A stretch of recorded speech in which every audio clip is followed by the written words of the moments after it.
I'm the shit, use your throne as my toilet seat. I demand a king's ransom for royalties. I deserve a mansion, I'm royalty. Address me, your majesty.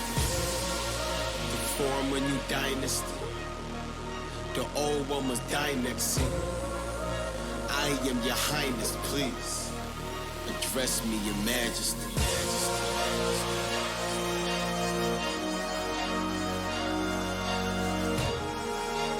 I am your highness, please. Address me, your majesty.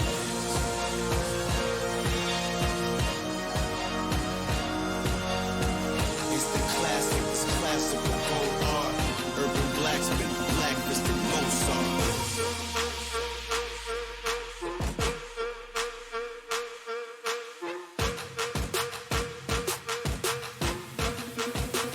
Address me, your majesty.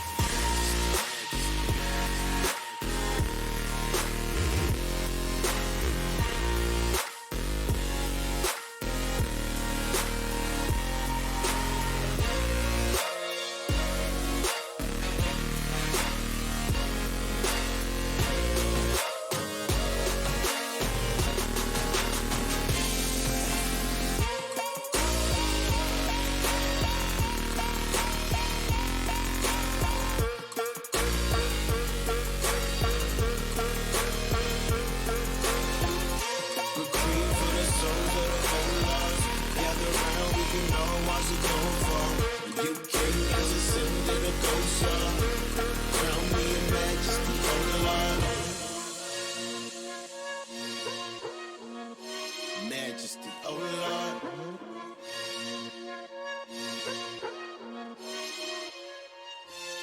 Stay cool, the North King must be colder. Exhale, now I look like a smoker. They hail me as king, but when hell freezes over, will I reign supreme and that's hell on your shoulder? Raindrop feel like a boulder. Drown in a pool of your cold blood. Suffocate dumb kings, nothing in lungs. Hold your breath, I'm the heir to the kingdom.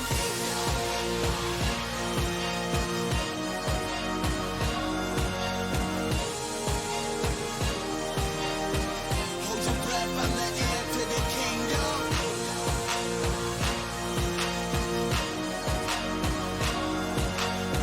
It's the classic, it's classical gold art. Urban blacksmith, black is the Mozart.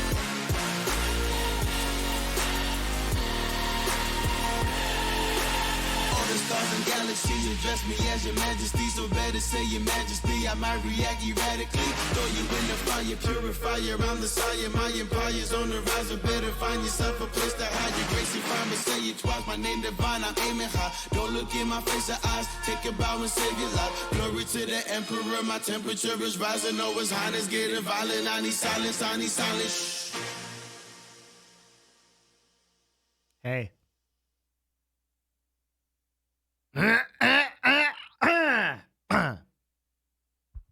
Hey.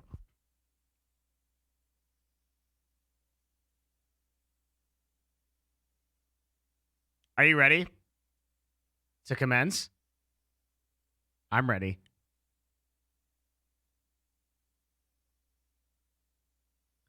That stupid face. This is for the pain you suffered. Thank you. No amount of money can make that better, to be honest. Only time can heal these wounds.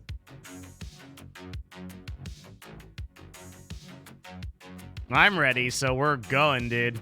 That's what's happening. Oh my god, I forgot to turn on my everything. Bum, bum, bum, bum, bum, bum.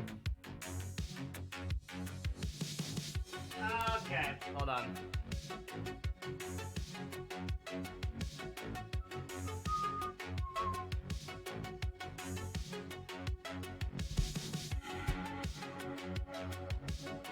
If it makes you feel better, all the posts on LSF and Trainwreck are on your side.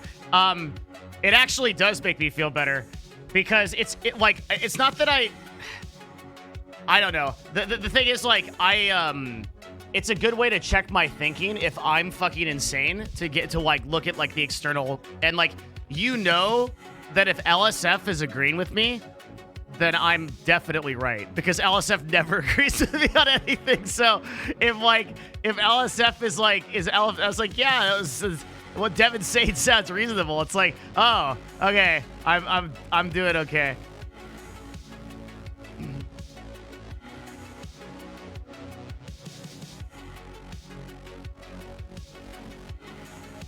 Nah, dude. Honestly, don't watch it. I'm not even kidding. It's just it was awful. I've been on 55 shows, and out of every show I've been on, that was by far the worst. It was so bad that I'm like thinking about taking a break. It was, especially given Harvest League. So I might. I don't know. I'm thinking about it. It was very, very difficult.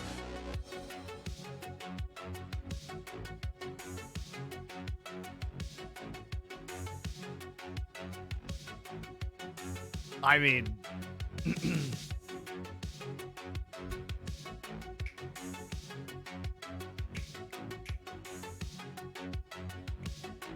I failed. I failed, dude. I feel like there's only 2 times that I have ever really failed on that show. One was with Richard and one was last night. In both cases, I thought about it a lot. I thought about it a lot. And the right answer was to leave. That was definitely the right answer. That's what I should have done. That would have been a huge statement. One thing considered is inebriated. Net Yellow, dude. People are responsible for their own conduct. They have to hold I was drunk, LOL, is not an excuse, right? Like you have to uphold yourself. You have to, or at least, like, if you are in that state of mind or whatever, you have to have the responsibility to be like, okay, I'm going to step back, have that self-awareness. Like, it's not an excusable thing to me. That's my take on it, right? Like, yeah, that's where I'm at with it.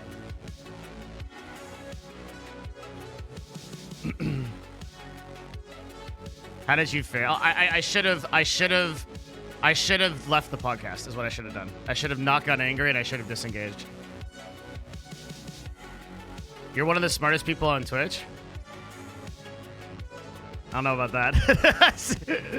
Where did you get your education? From like a bullshit liberal arts school in like the mountains. I don't know. Actually, that answer is like complicated because like it's not. I've read a lot. Way more of my education has come from like not traditional education. Yeah, I read a lot of books. I've spent a lot of time with like teachers. Spent a lot of time in like religion. I don't know. Take a lot of mushrooms. Yeah, that kind of stuff.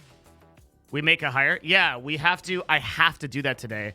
I have at least 2 people. I have like no time. I have at least 2 people that I really want to talk to. But like even like just like with casual stuff.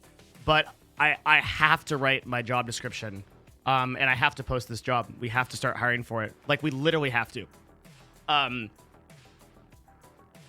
So I'm way behind this week because I had to. I did the thing I'm trying not to do, which is have too many guests. Even though they were awesome, right? Like it's just like I have to. A certain percentage of this stream has to be. I'm starting to realize has to be dedicated to like some of the projects we're working on. You know what I mean? Anonymous is rating. Yo, what's up, dude? What is up? Yo, I'm glad Anonymous you know what? Like, a lot of people gave him shit last night because they were like, oh, like he's like wearing the mask, like blah blah blah, because like sometimes people attach that imagery to like just like edgy kids or whatever. I will be the first person to tell you that dude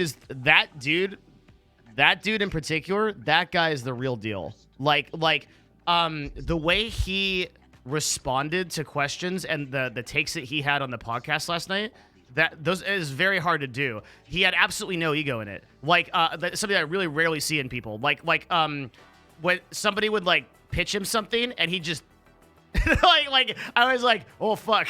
Like DJ Pete, what's up? The tier 3 on 2-month, man. Good to see you, man. Thank you. It was very, very cool to have him on the podcast. I hope he comes back because that was like literally the worst podcast.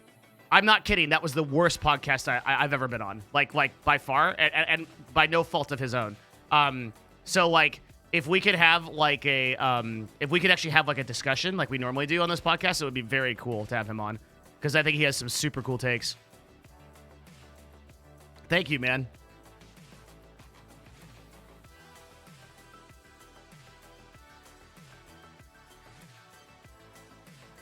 Why are you wearing the mask to hide my face? Yeah. What tea are you drinking today? I'm going very hard. I'm drinking a tea called Emerald Pearls, which is one of my it's like top shelf because I'm having a tough day. so I'm just trying to bring in some enjoyment where I can get it.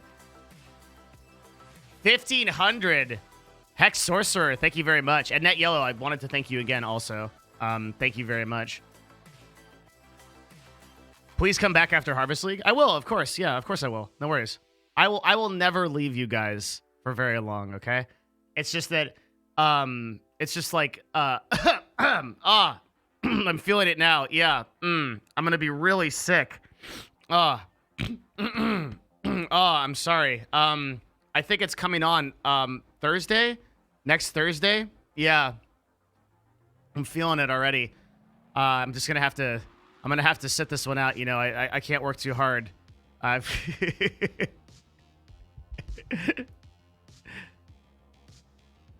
wait, we got the 30 gift. Wait, really? Holy shit, DJ Peanut. The fuck, dude. Thank you.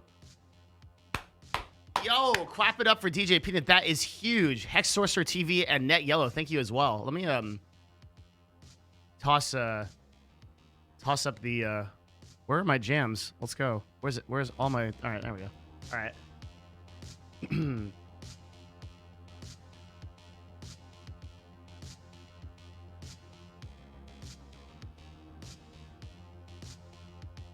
Wait, did he type? Wait, Kafira, why did you ban that guy randomly? Wait, what happened?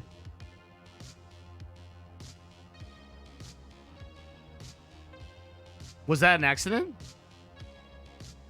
He just posted Pog.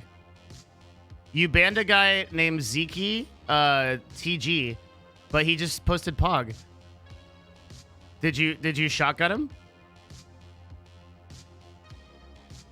What happened?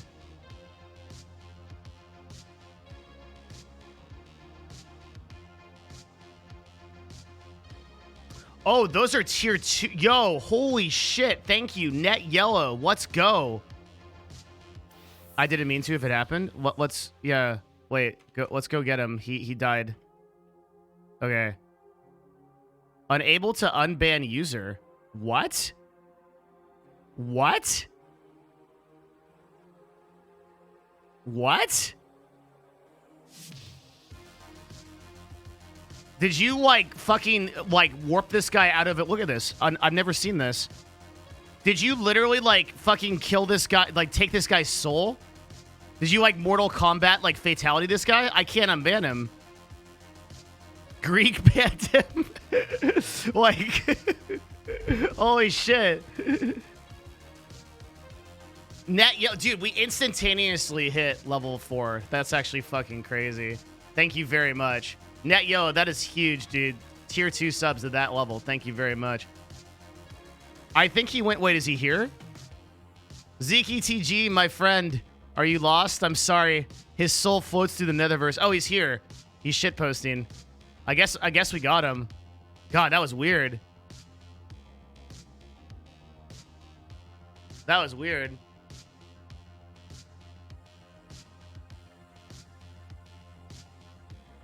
He's back from the void, dude. Our very own personal Jesus Christ. Shang Tzu had him. Yeah.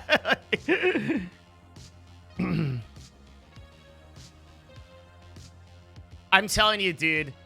What's up, Deathsy? How you doing, man? I'm telling you, dude, behind the mask of Anonymous is a very disciplined mind. I sense the power level. I thought you were going to lose it last night.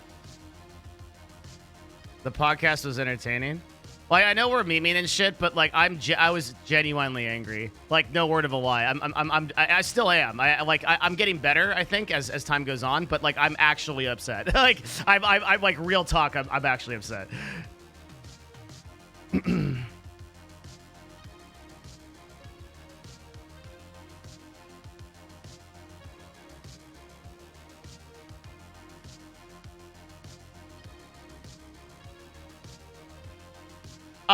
I don't want to like go too much into the drama on this, but like I'll just like suffice to say that like I encountered an arguing style that I've never encountered before, which is like, and I know how to deal with it now that I've encountered it, but like the same, yeah, like basically what it was like there's like a couple of debate like tactics, and this wasn't like a conscious effort, right? Like it wasn't like a, but it was just like it's easiest to frame it in that state of mind.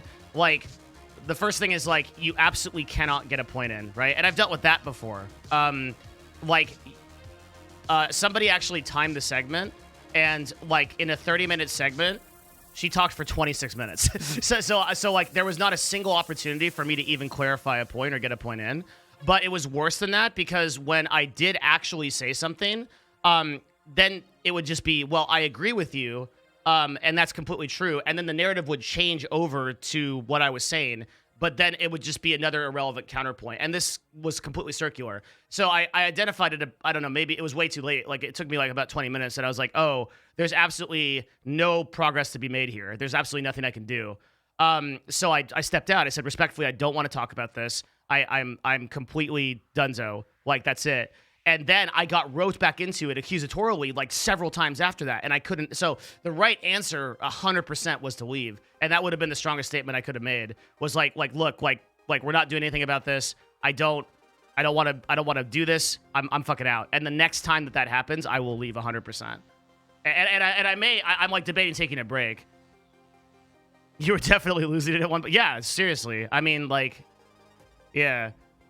It was a combination of that, and like it's also very frustrating to be challenged on a topic that I literally do every day, right? Like I've dealt with hundreds of DMCA issues over the years. I've worked with agencies, I've worked with producers, I've worked with licensors, I've worked with artists, I've worked on every level in that situation. So I know I have something of value to say, but I'm literally getting beat down so hard that I can't say a single thing because I'm just getting literally talked over and over and over again. It was one of the most frustrating things I've ever dealt with on Twitch. And like, I'm not going to do that ever again. That was like, it was really, really bad.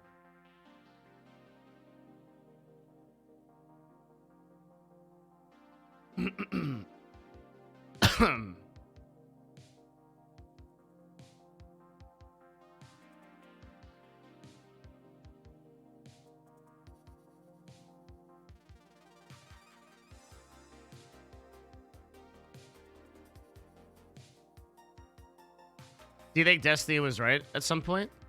Yeah, of course. Destiny almost always has very like sound. I have no problem with that. Like, and again, like I have no problem. It's not about like who's right or who's wrong or whatever. It's about being able to have a discussion. That's what I think is that's why I'm frustrated, is because like I was unable to have a discussion. Whether I end up being right or wrong or whatever is a learning experience. But it's about respect, and I feel genuinely disrespected, and I've stated that as such, and that's all there is to it. Like, it just is what it is. It, like, whether you're a person of authority or not, right?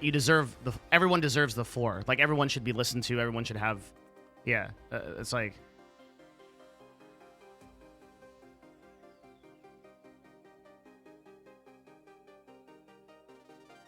and I guess what was so frustrating is I couldn't disengage. Like I was like, okay, cool, I'm done. I'm not talking anymore. Bam, back into it. Bam, back into it. Bam, back into it. Should have left. I mean, that was my, like, I feel like Yoda, dude, after failing to fight Darth Sidious. Like, that's like, I should have, the right answer was like, peace out, go into exile, make a strong statement, be like, we should not tolerate this shit on the podcast, I'm out. And that is 100% what I will do next time.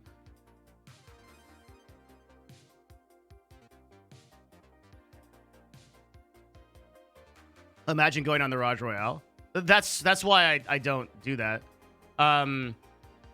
That's why I don't go on the Raj Royale.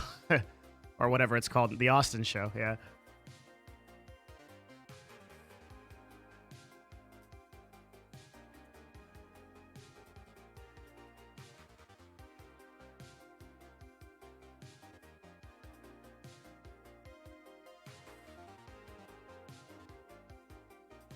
Like, the thing is, like, and I've said this before, and I think it's, like, really important. I never want to be a debate streamer. I never want to be in a situation where I bring people on the show or I go on shows where I argue with people. That's just not the kind of thing I want to do. I think there's a huge difference between an argument and a discussion. And the reason for those differences is that there are core elements that are different in both, right? It's like building a house in Minecraft out of a different material, okay? Like, building a house in Minecraft out of fucking, like, dirt or whatever is fucking, super weak and doesn't hold up. But if you build a house out of, like, obsidian, like, it's like, way better. And like, the reason is because, like, the fundamentals of having a discussion involve, like, two parties trying to understand each other and like, trying to come to terms. And that's ideally, right? I'm not a perfect human being, but that's, like, ideally how I approach every single conversation. So, like, I guess this is one of the reasons why I'm so amazed that, like, Destiny is as patient as he is, because, like, his ability to deal with that in any circumstance. But I don't have that same ability where it's like, if you have two people that, like, come in and one person just wants to be right more than anything, and they have absolutely zero interest in what you have to say, there is just nothing you can do. Like your only bet there is to convince the audience. Like just to talk to the audience and try to win that over. But, like, that's the only opportunity you have. I just don't want to be in that situation.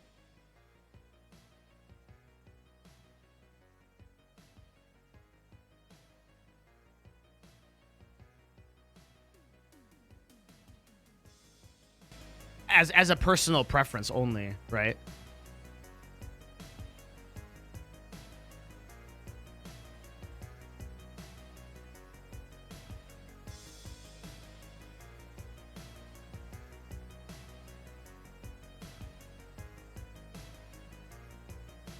I have so much to do.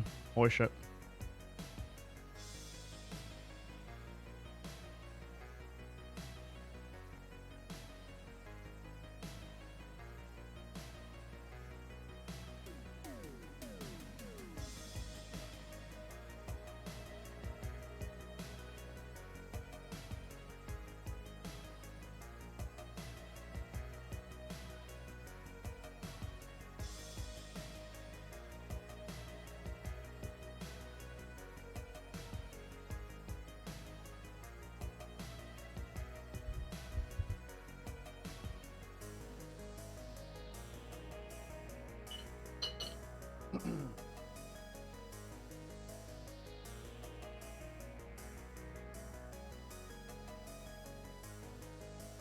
Two on two, it's really rare that I get genuinely upset about something.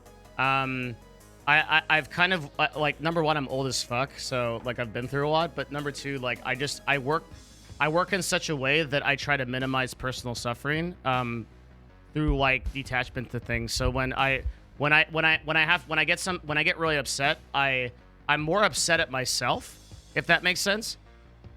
Because I'm upset. This is a really weird concept. Maybe I could say it better. The Buddha said that being angry is like drinking poison and expecting someone else to die.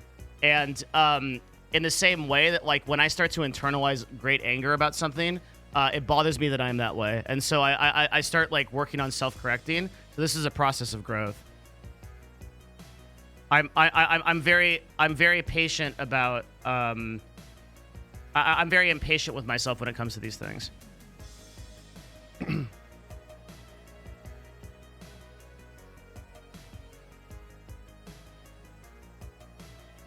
Because it'll help me grow as a person.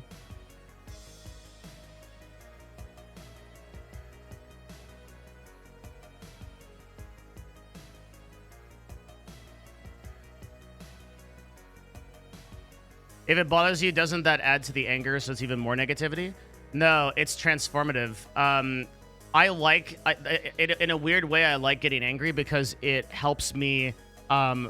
It basically creates action. If I'm not angry, I'm like my biggest problem is complacency. Like, but when I get angry about something, I start really rapidly moving to I have urgency, so I start really rapidly moving to change it.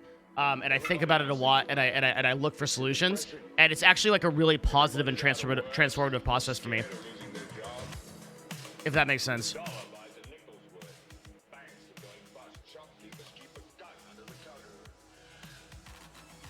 So it's like an ability for me to be like, okay, I have emotion, like treat it like fuel, like you put it into like a car and it goes, and now it's like we're going somewhere. It's like a it's like when I was a kid, I used to be really fucking angry, just like all the time. I was fucking angry at everything, and I was a shitter too. I was like this like shit kid that just like doomer hated the world, shit like that, I guess, like, I don't think you can ever really, like, transform your, like, base properties. Like, you're gonna like, if you have, like, a certain type of energy, fuck, I'm sorry to do this, but I think like, one of the ways that I explain things, like, in terms of, like, analogies, and this is, like, fucking gonna be a huge meme analogy, because I don't believe in this stuff, but in this case, it's good because everyone will know what I'm talking about. It's like the horoscope Aries is like attached to like fire and like anger and action and movement, right? And like I'm not that like it's like that kind of feeling. I have that sort of just like that's just sort of how I am. I'm fucking intense. I'm fucking like let's go. You know, like I'm just like I'm like that. So like you could transform that into whatever you want, but that's sort of your base makeup, right? Like in Hinduism, Ayurveda, this is talked about like as like Pitha, the three whatevers that Dr. K knows, and from the Rig Veda, we were talking about it, right? Like Pitha, there's like three different essences: fire, water, and earth, I think, right? That people sort of have this kind of fundamental being. Like some people are really chill and like they just want to hang around. Like some people are soft-spoken, some people are more introverted, some people are very loud, right? Things like that. And so you have this like kind of base energy that you can work with and transform. And for me, like as a I was like a shit kid. So the thing that was like most productive for me was like figuring out how to transform that into something productive. And the way that I did that, I think, is I got I used that anger to transform myself positively and then eventually to shed myself of it. But obviously I'm still very human and make like a ton of fucking mistakes. Yeah, Kapha and Vata. Yeah, people know. Mm-hmm.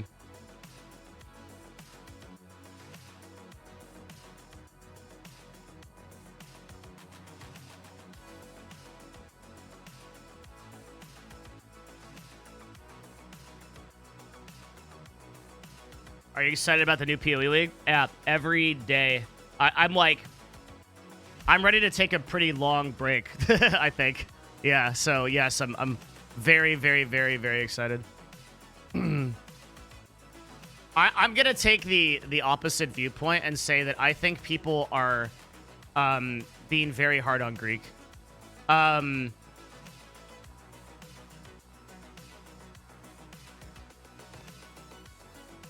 I'll talk about that in a second.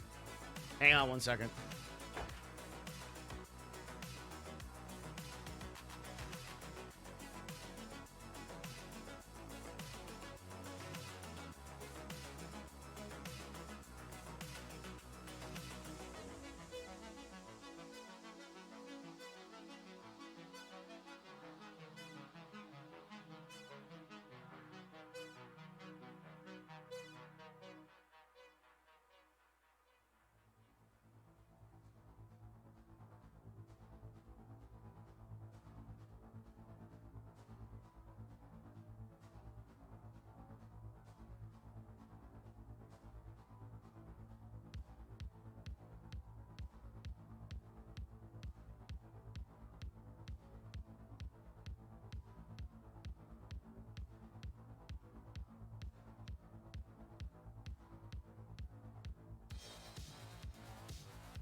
Okay.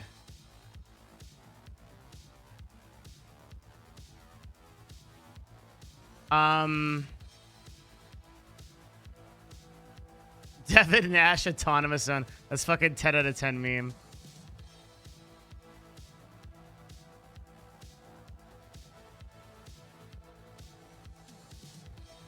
So the thing with Greek is, let's talk about that for a second because I think it's pretty important. Actually, fuck, man, I'm gonna get like fucking super real. Okay. So when Austin came on and talked to us this week, right? We were talking about Austin's decision to rebrand from Raj, okay? And it was a really tough decision for him. It was highly personal, and it was highly transformative for him. And everyone saw it as positive because the way that he framed it was sort of a more like becoming of himself, right? He's learning to become way more comfortable with being gay, which for him is significant. He's rebranding to be a more authentic version of himself. This is like champion. This level, this kind of growth is championed for him, right? And we all are very proud of him. And Greek is actually going through the exact same growth, but I think that we as a community, and when I say we, what I mean is like the internet and like the Twitch community, the sort of group that sort of judges streamers and like, right, like for their character. Greek is going through a transformation also. He's gone from being like a very overweight person to an extremely fit person. He's learned discipline, he's learned control, and in that process, he's also learned a lot about who he is and the kind of person he wants to be and represent himself as. And he hasn't figured that out yet. And so we levy an enormous amount of criticism on him. And yet he's in the middle of the same type of transformative process as Austin is, but because of the way that he's framing it, we see it as negative. And what I think we have to do is realize that not all human beings are like when you're going through a transformative process, that process is not always like positive to the community or like or like great. Sometimes you lash out at people, sometimes you're negative, sometimes you are like you get really mean. Like, dude, I think that if my transformation from like a fucking shitter teenager to like a sort of halfway adult, if my transformation was documented, you guys would fucking hate me. I would be the top of LSF every fucking day. Like, I guarantee it, with like shit posting threads because of because of that. Like the like people like from their 20s to men from their 20s to 35 are really transforming every year. They're like reconsidering their values, coming into different frames of mind, and they will be a different person by 32 to 34 than they are when they're 20 to 25. And I feel like we don't have enough tolerance for that, for people that are developing themselves in a public space. I think a lot of people are holding Greek and other broadcasters to untenable standards that they would not that they would not themselves hold to people in their lives. So sorry, that was badly explained. Because I was reading Trainwreck's fucking tweet, like, which I completely agree with. Yeah. I think that was the worst podcast we've ever had. I'll talk about this too, but Austin does not express negative emotions on a stream or his chat. He doesn't not persecute people that have criticism. That's the key difference. Yeah, I understand that. I acknowledge that. So what I'm saying is the growth, the underlying growth that Austin and Greek is going through is very similar. The way that they're both handling it is different, and that's why the community is lashing out. But I don't think that people are acknowledging or being patient with that growth. That is what I'm saying. And like what I'm saying is like they're not giving the same length of rope that they would give to even themselves or to their friends or other characters in their life. But like, and I'm not saying that like Greek is going through like a tough time. Like, that's not what I mean. I'm saying that like when you're transforming as a person, you're not always going to do that positively. I got thrown out of public school for fighting. I'm not proud of it, right? But I got thrown out of school because I fought like too many people, and it sucked. Like, I was a shitty person, and I deserved to get thrown out of high school, and it affected my life in like a pretty like meaningful way. At the end of the day, I was lucky enough that it was positive, but like if I hadn't been from a very good family and been very lucky, right? It wouldn't have happened. I promise you guys that you would have hated the person that I was, but it wasn't documented. Like there was nobody holding a camera to me. I wasn't showing up to work every day, and people were subscribing to me and shit like that. And that difference is like when I first came onto the scene 8 years ago, right? I was like nobody. When people started seeing who I was, you got the whole hog. This is the hog, okay? This is the guy that like sold 2 companies, fucking went through a bunch of shit, went on a shamanic journey for 2 years with a weirdo Native American and took a shitload of peyote. Like, I've been through it, dude. And even after all that, a lot of you still hate me, which is fine. That's like your right to do. But what I'm saying is like I'm acknowledging what it took for me to get to even this point, and I'm still an idiot. And it's like for a person like Greek to transform himself from what he was takes an incredible amount of mental and physical effort.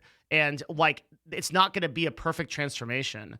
Like, a tree doesn't always grow straight up, right? It grows in all which ways, and branches go every direction. It takes a lot of work, and it's not always beautiful, and it's not always like this like wonderful thing to behold. And I think people just need to have more patience about that. That's what I think.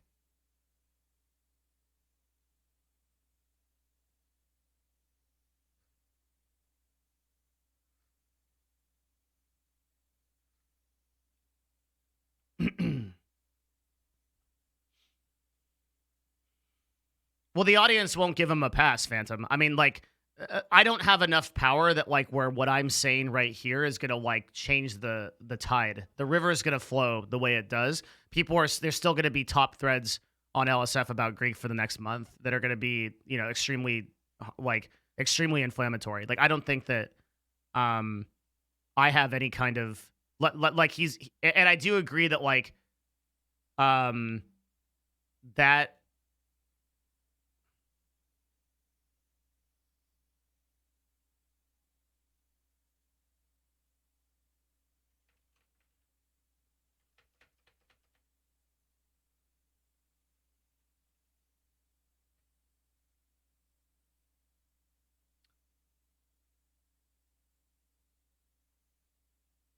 Yeah.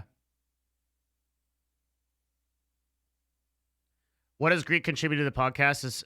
It's weird having him sit there and say absolutely nothing. I agree. I think he was better about it yesterday than he was previous times. I think that the podcast is more about the vibe that we create than it is about the like necessarily any individual contribution. Sometimes Fandy comes on and doesn't say a single thing, but she's chill. She's always like upbeat. She has a good vibe about her, good energy, and she's like a great guest. Like, I don't think your contribution is like the number one like value statement for the podcast. I think that the vibe is really important, and Train is like cognizant of that, and that is why the podcast works as well as it does. And why I think both Train and I agree that like last night's episode was absolutely the worst episode we've ever had. The vibe was super, super fucked. And it was just all wrong. And like you see it, and like a really big part of sorry, I don't want to leak DMs, hang on. A really big part of it, I think, was like this like focus on Train's like the 21 Savage thing. That should have been a win for Train, and when we should have just left it there. That's all there is to it. Like, fucking let him have it. Like, 21 Savage, a guy with fucking 4 or 5 million followers, fucking followed like fucking like 21 Savage, a guy with 4 or 5 million followers, fucking followed Trainwrecks and then tweeted, "Yo, go for it," and got a fucking big win.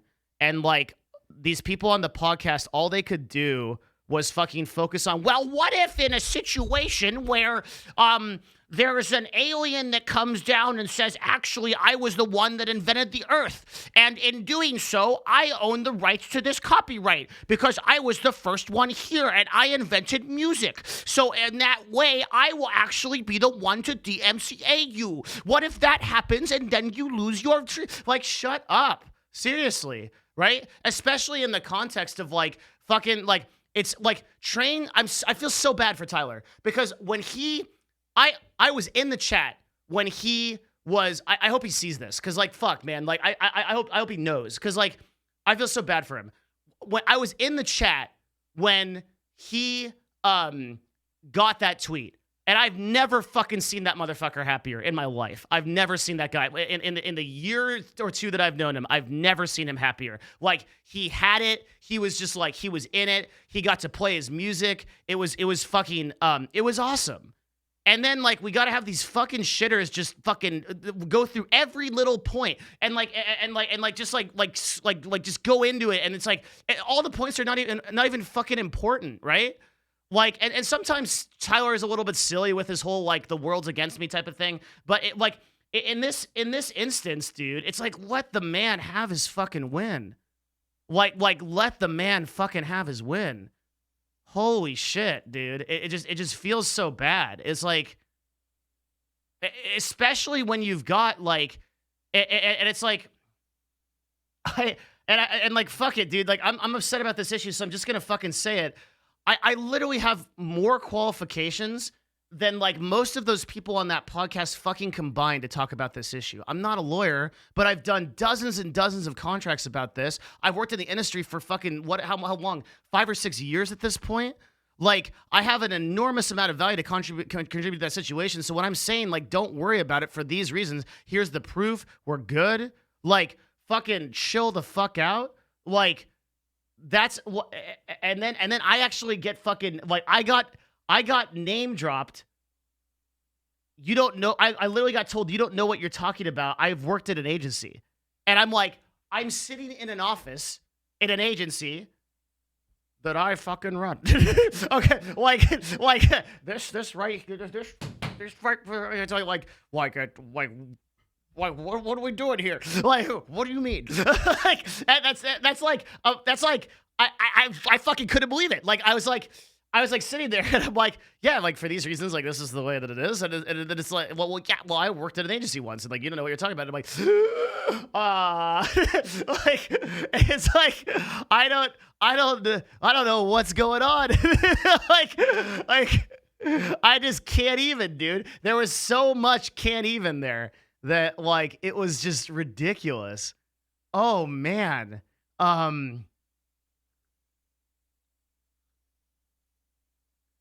have done dozens and dozens and dozens and dozens of contracts. I spent thousands of dollars on lawyers talking about these issues because this was very relevant to us at CLG. It was very relevant to us at Dignitas, and it's incredibly relevant to us at Nerd Fusion. Like this is like shit we got to worry about all the time. And it's like I don't know everything about everything, okay? But when I do know, and like when I do know something,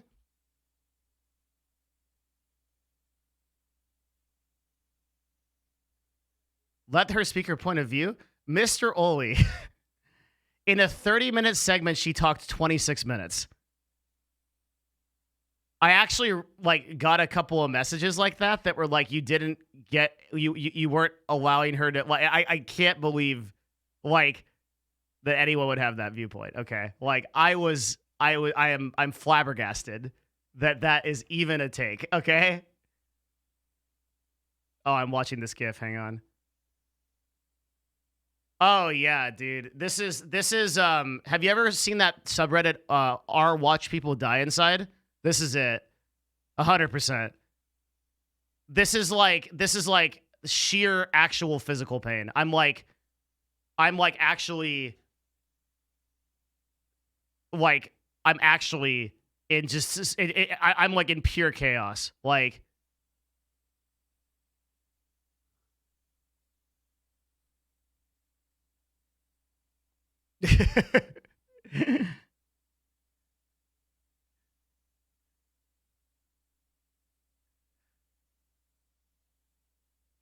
I mean, if it was entertaining to other people, then at least you guys got something positive out of it. And okay, for that reason, I don't know how we got back into this subject, but yeah, I think Trent and I both think that was the absolute worst.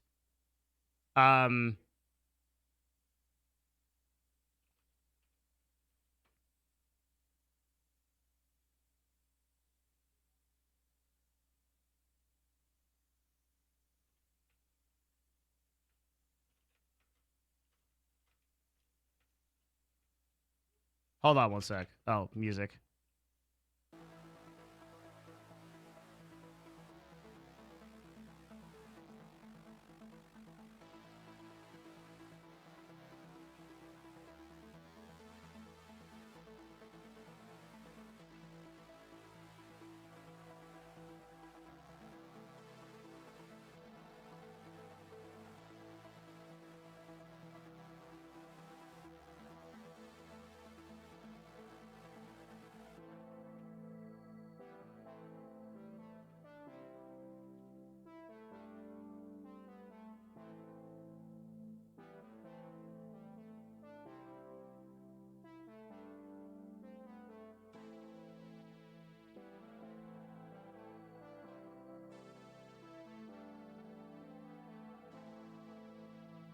One of the things that I think about is like, okay, if you have 100 podcasts, you have to have a worst one, right? And I thought about this last night. I was like, this is it.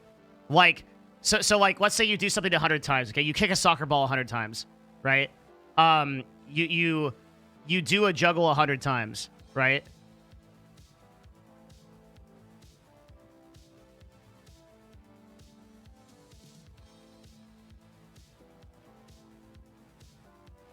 One of the times that you kick that soccer ball is going to be the worst time you kick the soccer ball, right? That's just how things work, right?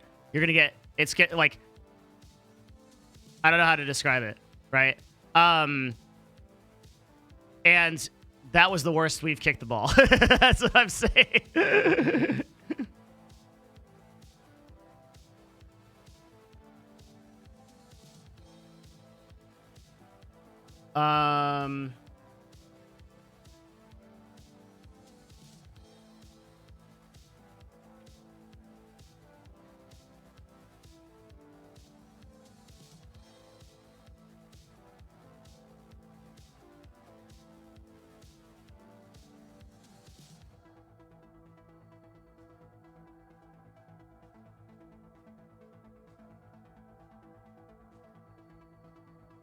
I didn't watch it, but why didn't you guys force a topic change?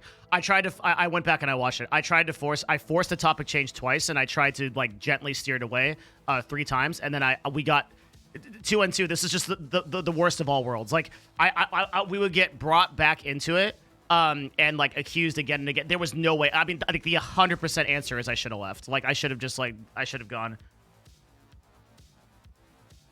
It was yeah, I did. I begged for the podcast to end. Yeah. Arcathis is 100% right. Dude, it was so bad. It was so fucking bad. Like, oh my god. Holy shit. I did. I was like, please end the podcast. I'm in hell. This is terrible. Yeah. I was like, it was so bad. Oh my god. Oh my god.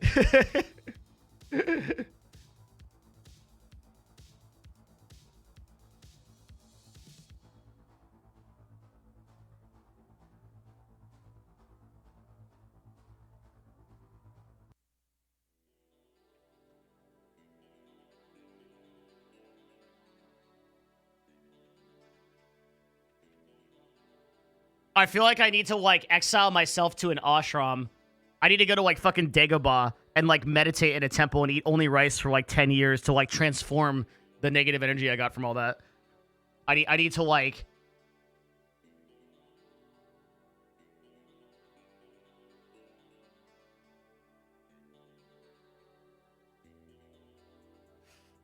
I really liked Anonymous. Yeah, that guy's super fucking cool. Next time I'm jumping out my office window straight up, I'm just like you're gonna see it. It's just gonna be like with the headphones attached. I'm just gonna like, and the fucking like the mic will go with me, and you'll never hear from me again. Like that'll be it. Like 100%. Like like they'll just like the stream will be on, the camera still rolling, shit like that, until Matt comes into the office in the morning and turns it off. Like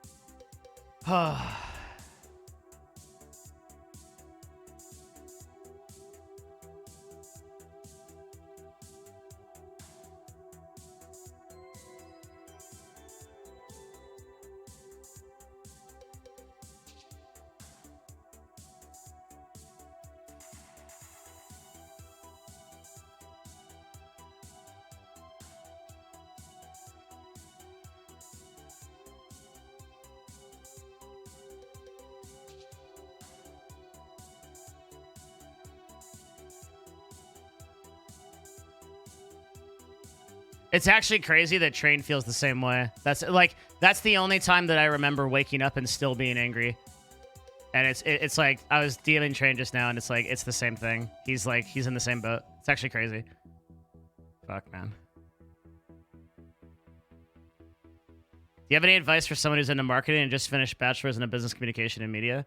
You need to find some way to get involved in pay-per-click. Like that's the first thing you should learn is how to drive ads through Google Ads and Bing and Facebook. If you get that base, you can kind of do anything.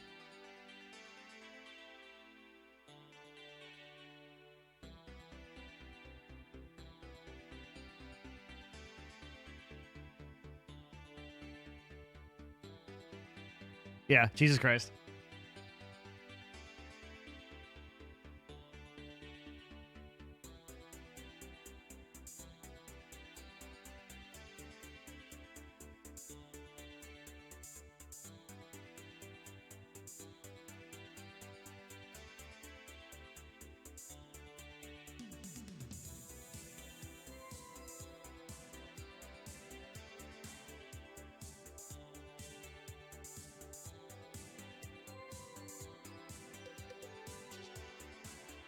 I've been thinking about being a League streamer lately. I have 3 people viewing my stream. Can you check out my analytics? Fuck off, Billy. Go back to your lesser edge of space. Okay? Go fucking mind your shitty ass. What's your faction over there? Is it Sancha? Get the fuck out of here.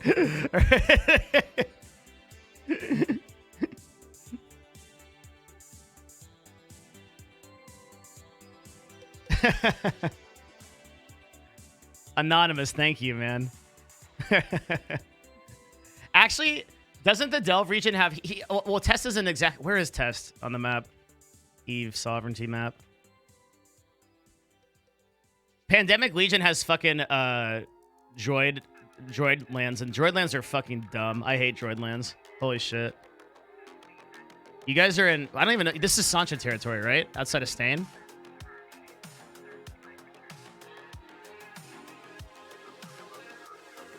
I think.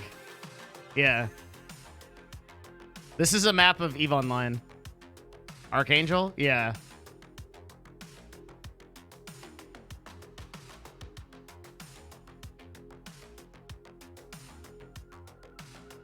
Yeah. Geminate's fucking dumb, dude. It's...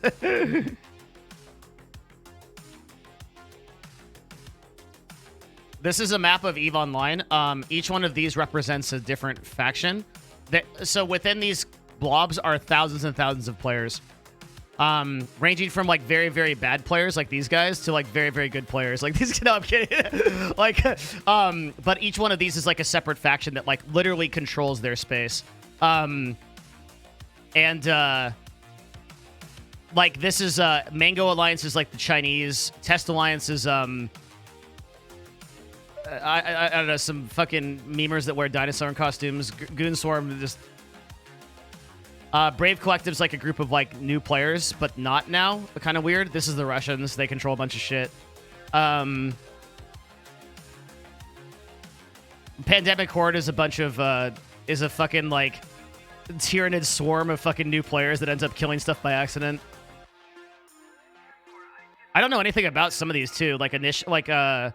I don't even know about these guys at all. I don't know what they do. Or United Federation of Conifers. I don't know anything about them either. Because the thing to remember about EVE is that the entire world plays on one server, right? The only thing I know about Initiative is they're incredibly good at losing citadels. Northern Coalition is like, NC's legit. I played an NC for a while on one character. Long ago.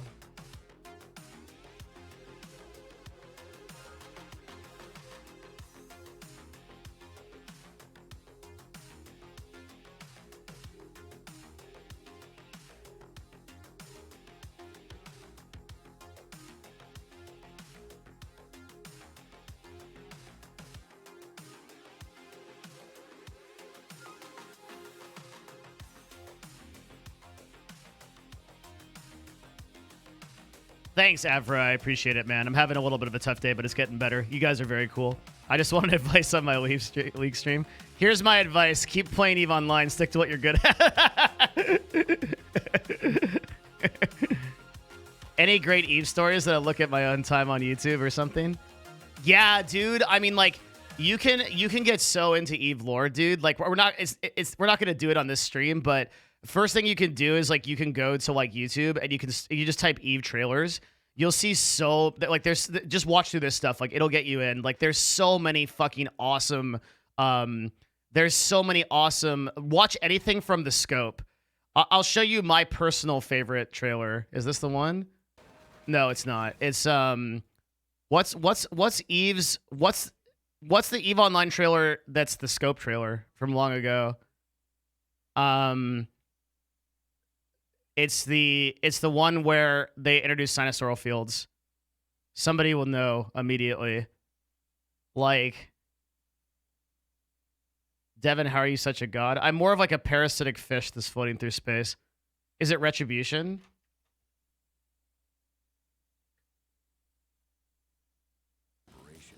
No. Let's find it. It's Quantum Rise. It's Quantum Rise. This is my favorite EVE trailer. It's only 1:46. Because it really exemplifies like how living and breathing the world is.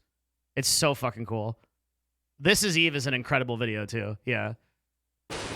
Wrapping up financial news, commodity prices fell on profit-taking for trading runs, but the manufacturing sector rallied on economic data showing a sharp increase in orders for Starship components. Meanwhile, an increase in mining yield for the period indicates... We have a breaking story. This is live footage of the Rathalos border in Solitude, where Imperial Navy warships have just crossed... wait, correction. We have reports now that those ships belong to the Amarian Royal Air Urium Kador, not the Imperial... It has analytics, so I love it. They've opened fire. I don't believe it. Amarian Air Urium Kador has just launched a personal invasion of Federation space, which just months ago was invaded by... I'm sorry, we're getting more footage now. Okay, heavy fighting is underway between forces in... Look! Military experts are calling this a sinosaural field. That's so fucking Hundreds, cool. maybe thousands of ships are coming through. Like intergalactic war is like This is a massive amazing. Federation counterattack. The Galentians are fighting back with everything they've got. Look, a Federation Titan has just come through. There's no escaping them now. The biggest war that I was a part of was World War B. That was like the one where Iron Bank funded like a huge initiative to break up like a lot of low-sec alliances and also like especially like the Imperium was just getting too powerful. I was pretty integral in that fight on the side that I was on. I don't tell people what alliance I'm a part of, but for people that watch my stream a lot, it's pretty obvious.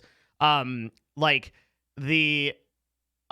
was like, that was the most fun I've ever had in EVE. Like we were jump freighting in I play. I'm a jump freighter pilot, also a subcap pilot. I have 6 accounts. One of my longest lived character, I think, has 160 million skill points. I think I'd have to check.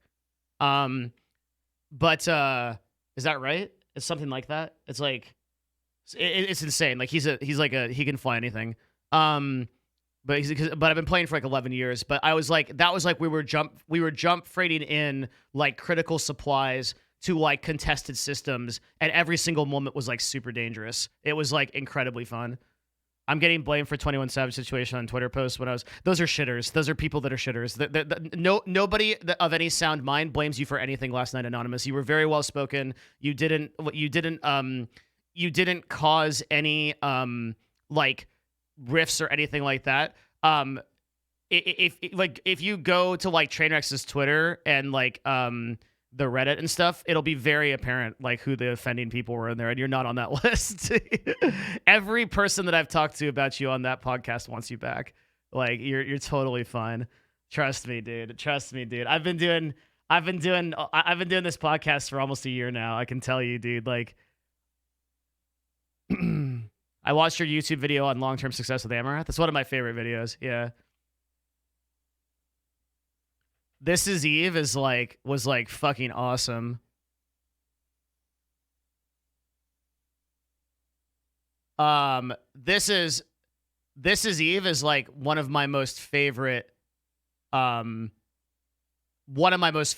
this is an amazing trailer for this game. Okay, we have to work after this, guys.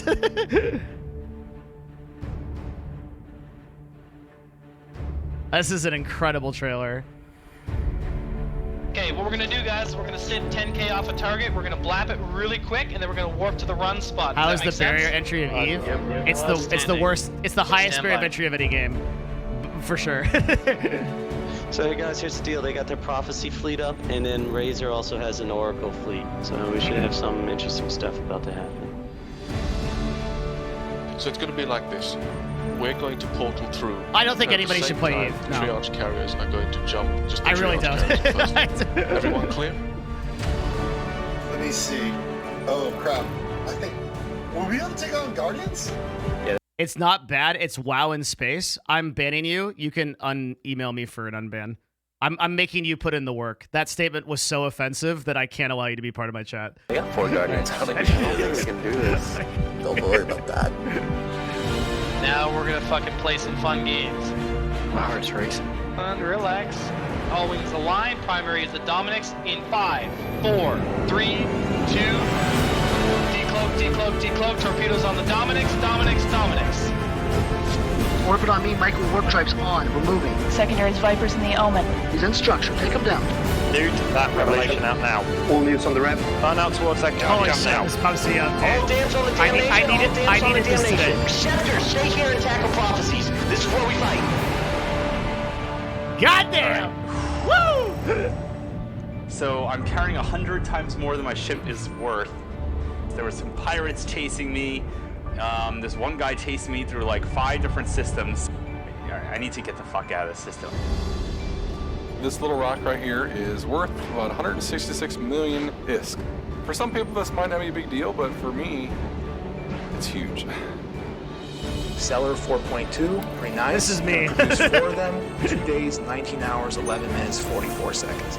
We can expect to make 8 to 10 million around there. Except I build real shit, not a dog shit integrated berserker drone. 6 grid. Okay, good. And we've got 5 modules to fit in here. The ship speed is actually pretty good. It can hit 4K a second. We're gonna hurt that now by adding on some armor buffer. Up success. Yeah. Thanks, dudes. Yay! Salvage is so much fun. Oh yeah, such fun. It's almost done now. Like less than a week. Oh look. Okay, Whoa. good. Oh, Whoa.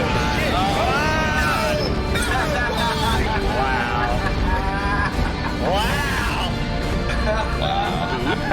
That is Ricks and Gigs right there. Archivian silos down. Archivian silos down. This is probably the coolest part of the game is Sinosaural Fields. Gate is green. Sniper skills to long range utilize BSC. Fiber guts idle and queen, come on. Oh shit! How do I warp to something? E-War drone. All E-War drones on Scott. Where are you decloaking? Hot showing me the secondary. Oh my god, that's a Titan! Holy shit! Do not engage. Let's go! Get those fucking bombs out! Red group fire! Gold group stand by! Come on, boys! Come on! Come on! Come on! Yeah! Yeah! That's fucking sweet!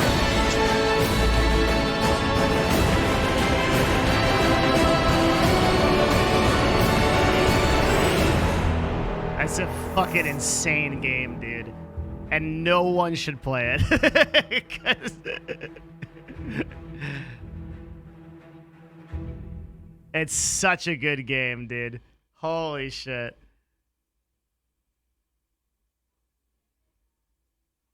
I posted the learning curve meme. Yeah. It's actually so true. This is a very old image. You know, because they use Lord of the Rings Online as an example. Like,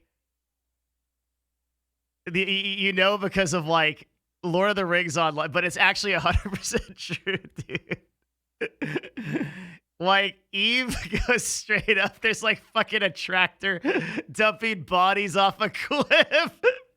Holy shit, yeah. Is this so true? It's something like it's way over 90%, right? Like, of the people that install the game and play Eve continue to play. It's some enormously low number.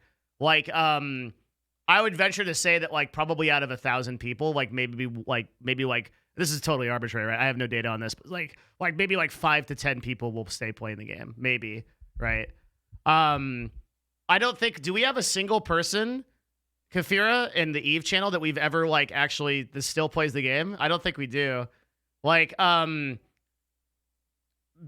we've actually converted like a decent number of people over to my other favorite game, which is Path of Exile, right? And there's some people that now are playing hardcore and have properly ascended to the master species of gamer. And I'm very proud of them for doing that. Because I recommend PoE wholeheartedly. It's an amazing game, but I don't recommend Eve, even though it's absolutely my favorite game of all time. Next to like, of course, like EverQuest and like, but like EverQuest is like basically a dead game now because of like how they ruined it and what they did to it. The thing with Eve is like, we literally had like 20 people join Eve and none of them play. Yeah. Like it's just too much. It's too much for Eve is a game where you have to be like fucking,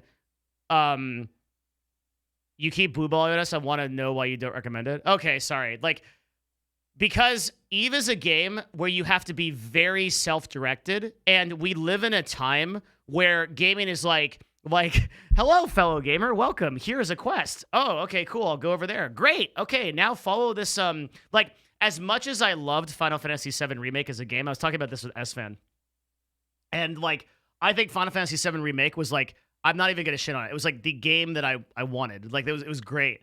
But still, it was like you go one direction, you have one thing to do. You have like we have lost the art of not telling people what to do in games, right? In Final Fantasy VII, like after a certain point, you're just wandering the fuck around, and like the game doesn't tell you what to do.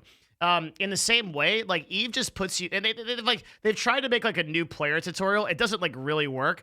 But like Eve just puts you in the middle of space and this vast emptiness where everyone knows what's going on or appears to, and you have no fucking idea what to do.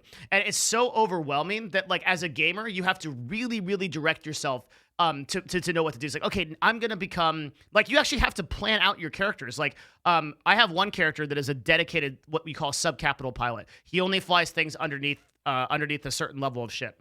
Because I think, like, if we go, like, list of Eve ships, right, I can show you, so, like, out of, like, most of the Eve ships, he will only fly ships that are smaller than like I won't fly like one of like or are these just like battleships only? These are very old. So I'll fly like subcaps or like battleships and below. Oh yeah. And like so I won't fly like capital class ships in the game on that character, but I have another character who will fly capital class ships and nothing else. I have another character who will fly industry level stuff and he won't fly any ships, and all he does is he does industry level stuff. And I plan out my characters in that way. I have pages and pages of notes about how I plan out my characters. And like, I will decide to do something like, okay, I'm going to spend the next like 2 months of this game just living in wormholes, right? That's like just what I'm going to do. And that kind of self-directed gaming is lost in our day and age. If you're not told everything to do and you're not told like exactly what you need to do next or whatever, like, so for that reason, a lot of people will quit EVE because they just don't, they aren't able to set their own goals. In the same way that a lot of people will like not do things in real life when they're not directed to do it. It's just the way that it is. You know what I mean? All the successful groups provide direction and leadership on people on what to do, goals and guides. Yeah, 100%. And actually, Villian puts up a really good point. So good alliances on this game, like Goonswarm and like, I can't believe I just said, not that Goonswarm is a good alliance, let me be very clear, but like Goonswarm is an alliance. And then there are other good alliances like Pandemic Horde or like Legion or people like, not Legion, Legion's kind of another deal, but like Horde or like, or even like Test to some extent, like, they, like what they'll do is like when you come, like this is why in this stage of the game, the absolute best thing to do is to join a nullsec alliance as soon as possible because they'll help you. Like it feels scary to go out into space where there's utter lawlessness and like you're just fucked, but they will do everything they can to teach you the game, to get you involved with shit. There's like new player guides. It's so cool how it evolved because it's like the players themselves. The thing about EVE and the thing I think I love most about the community is that everybody on EVE genuinely 100% wants you to play. And like every single one of them is going to be like, dude, I'll answer your questions. I'll help you out. Like I have had several instances where I get my shit pushed in by a way superior pilot. They just fucking clown on me. And then they send me a message and tell me how to improve. It's like being in the gym with your gym bro. I used this example earlier today and they're like, yo bro, that's a fucking fantastic deadlift. And like, they can deadlift like 500 pounds and like you're deadlifting like fucking like 100 pounds. You're like this weak sauce thing. And you're like, you know, and they're like, nah, bro, it's cool, dude. And they come over and they help you with your form and shit. And like, they're in it for you. They want you to win. Even if they're your absolute enemy, even if they're on the other side of the galaxy, you're at like a war, they want you to win because everyone playing EVE is like a sort of like collective victory, right? Because the game is so hard. It's like, I feel like it would happen if like fucking aliens came to Earth, right? Like we would finally like realize that like all this shit that we fucking argue about with like China and Russia and all this shit is like fucking dumb as fuck. And we'd all come together because we have this like collective thing that we want to, we want to stand against, right? Like that's what happened in Star Trek at least. But like it's that kind of thing in EVE.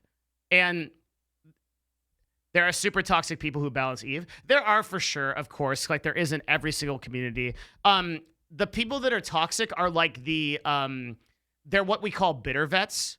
And these exist in any old game, right? They're people that are like, ugh, I've been playing this game for 1,500 years. I know absolutely everything about it. Everything is shit.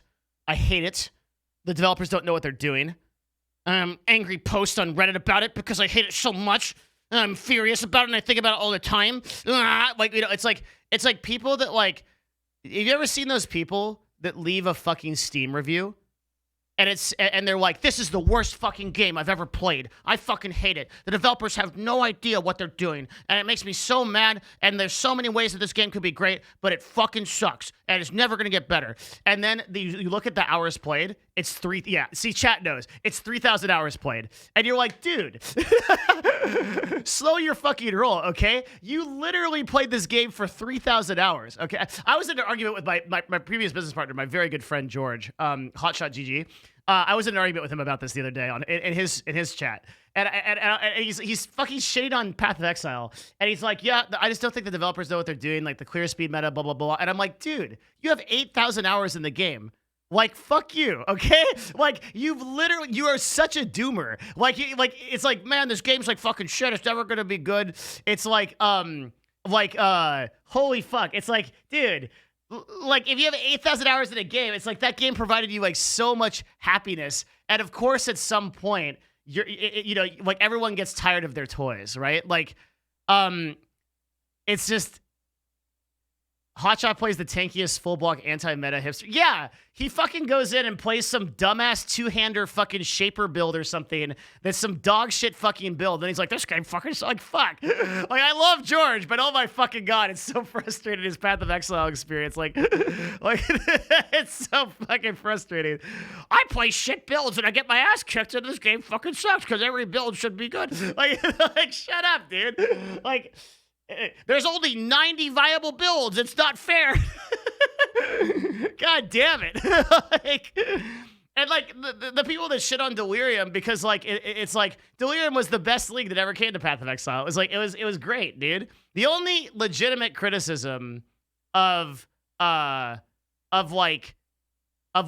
Delirium was the performance issues. Like it was the fact that like that game was like a fucking that was like a stallion that just couldn't get it up, man. That was the problem. Is like the computers you needed a fucking like I needed a fucking supercomputer to fucking play that game. And it still didn't work. Both of the PCs, I have very good PCs in my office and at my house, and neither of them could run that fucking shit. Why can't I make conversion trap work for bossing? Yeah. Hey man, I love your work. Thank you. I'm launching a channel on focusing on helping new creators and streamers learn to edit video. Okay. I've been regularly searching Twitter for relevant phrases, hoping to offer advice or plug a video that's relevant. Does that seem wise to you? I mean, I'm gonna challenge you a bit here because I expect that you're here expecting that kind of thing, right? Why are you an authority on this topic, right? In terms of editing video, if you feel like you have like years of experience and like you have something unique to bring to the table, then yeah, of course, like that's a totally viable direction to take. You have to evaluate that for yourself. I have no idea, right? I think like unless you've like edited some like really like high tier videos and stuff like that, then like I'm not like really sure what you're asking, but like yeah, sure, like that's viable, yeah. Coming from a corporate video and motion graphics background, yeah, I mean, then sure, like I think it's a sound business strategy. I think that teaching people to edit videos is great. Like,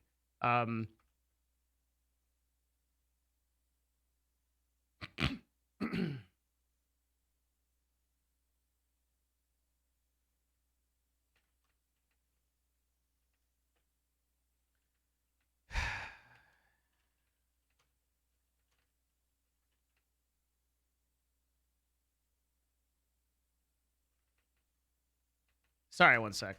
Hang on.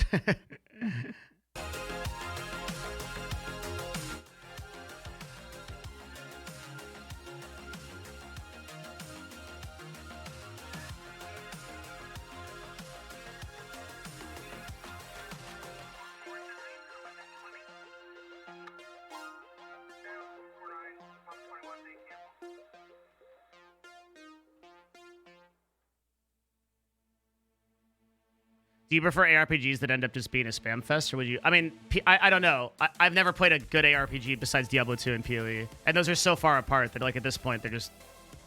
Yo, Displex, thank you for the tier 1, man. Do you have a PO box? Yeah, Nerd Fusion has one. You can send. I don't have a personal PO box, but if you send something to Nerd Fusion, it will come to me if you address it to me. It's the address is on our website, but nobody ever sends me anything. And also, I will tell you that I'm not the one that checks the PO box, so you're not going to get me if you send like a.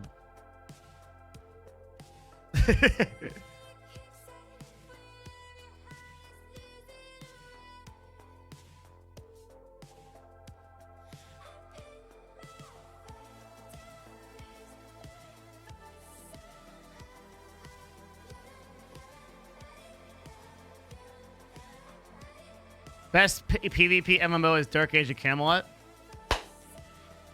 Who is this guy? Are you me on another account? Is that what's going on here? Am I posting in my own chat right now to make myself feel better? Because, dude, I'm vibing with that super hard right now.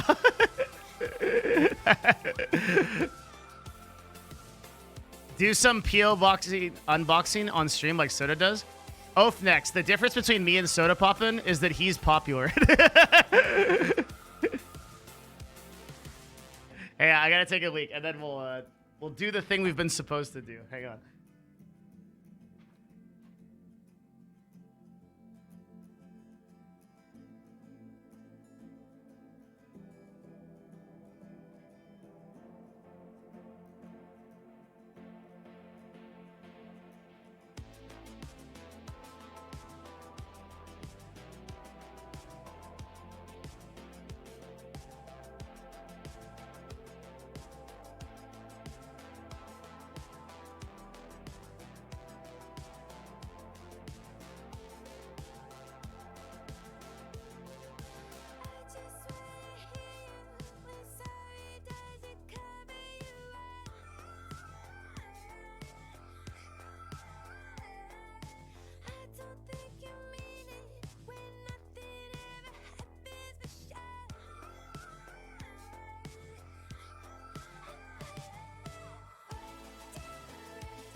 I need to, like, figure out my water situation. Hold up.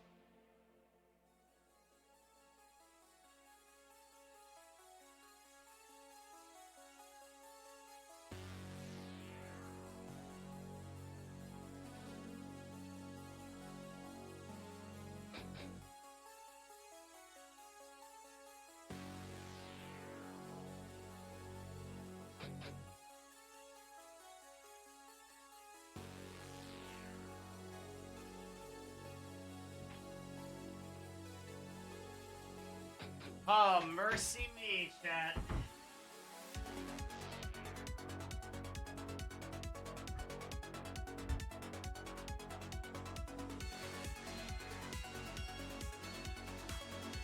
Instead of DMing Devin on streaming device, write a handwritten letter. I said this. I was in my Discord.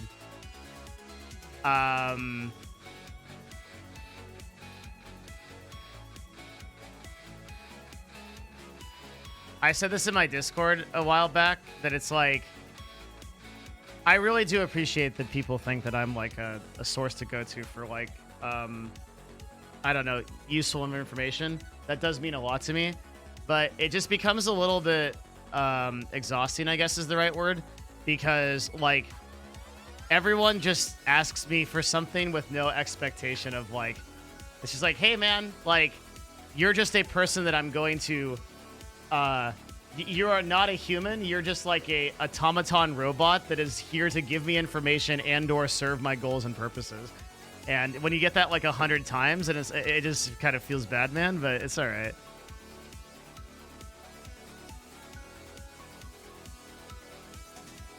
It's all right.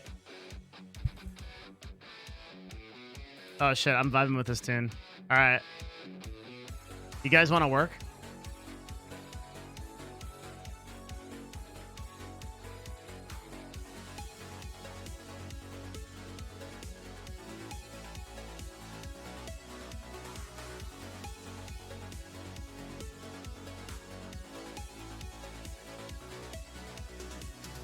So I have to hire somebody. I'm hiring an outbound sales position. And you guys are going to see how I create a job in real time, which sounds boring as fuck, but actually it's like something you probably never get to see. And so it's going to be very cool.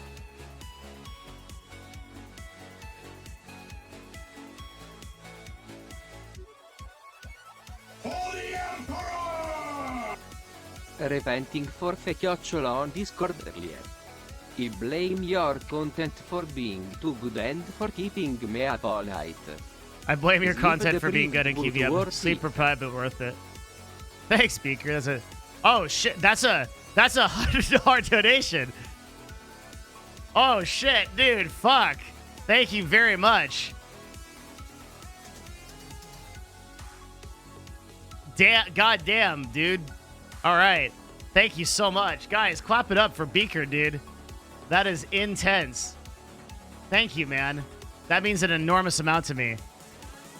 That is crazy awesome. Thank you so much. Jesus.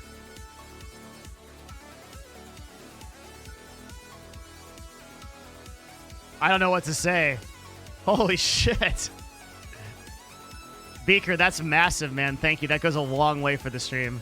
Thank you. Are you thinking of doing live resumes for the posting? No, because I don't want to dox people. Dude, I was so down with that vibe. That was an incredible donation. Thank you so much. Holy shit. I'm very grateful to you. Thank you.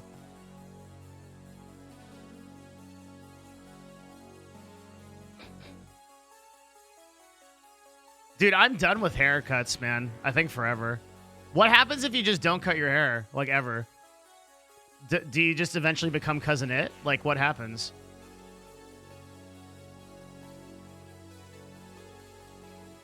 It grows? Thanks, man. Fucking DJ Peanut going hard today. Holy shit.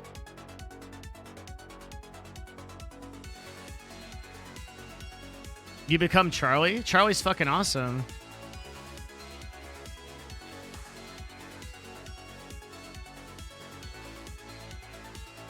You become SpongeBob? What the fuck?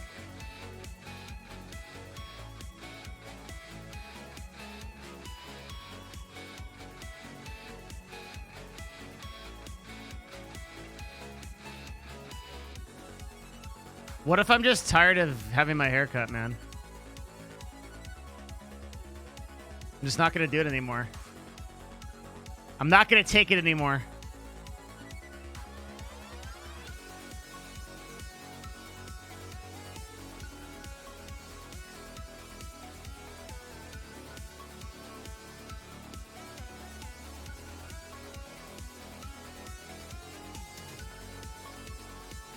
Do you wear more red or blue? Neither. I only wear black. And sometimes, very rarely, gray. Because I'm an edgy goth teenager.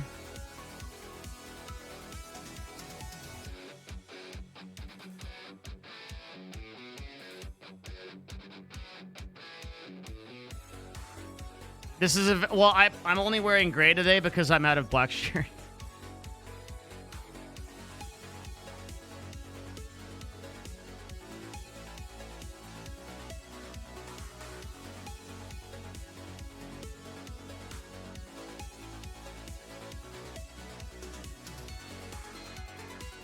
Okay, I might rename this later.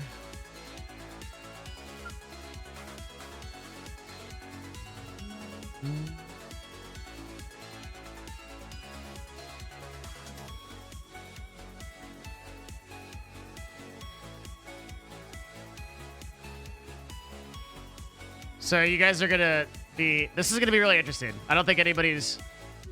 No one's ever done what we're doing on Twitch. Like, actually creating a job on Twitch. It's gonna be super pog.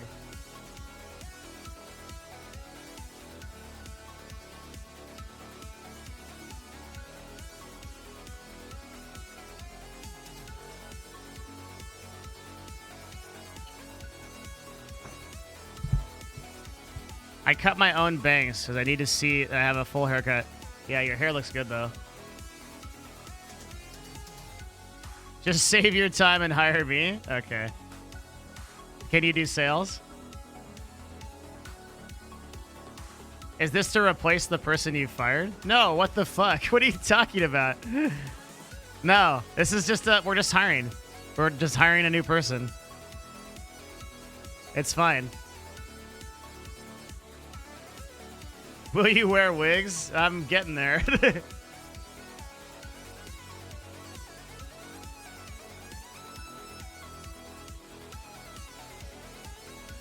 You should keep growing hers. The bigger the hair, the closer to God. I actually think that I'm getting smarter with the hair that I'm making.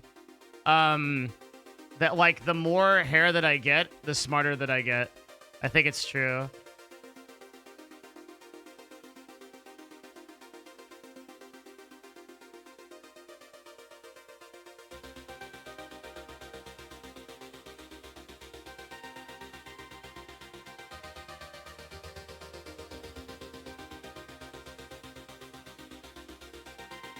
We post our job listings in various places. I think this one will be on ZipRecruiter.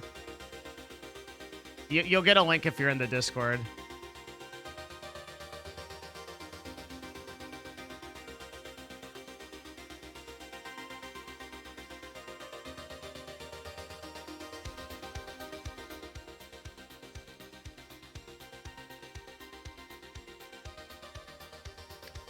I need to hire someone, but I live in a Hispanic neighborhood. I was going to offer a job to a high school and college student. It just depends what you're going for. Sometimes that can be a good move because, when I started like hiring a lot of people, my first mindset was that I would always grow organically. So I would start with somebody who didn't have a lot of experience but had a lot of potential and ambition, and then I would like work them into a role. And that has its advantages, and for sure. And like a lot of people that are still working at CLG today, I hired on that basis, and Dignitas. But like I think like what I learned over time is that there are certain times where you really want like a person who's actually like very experienced in the role.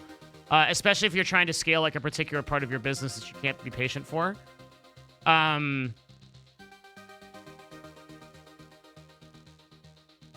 Will it be sufficient if I wrote can do sales on my... I mean, it's a start. That is what we're looking for, a person that can do sales, so you're already ahead of the game, buddy.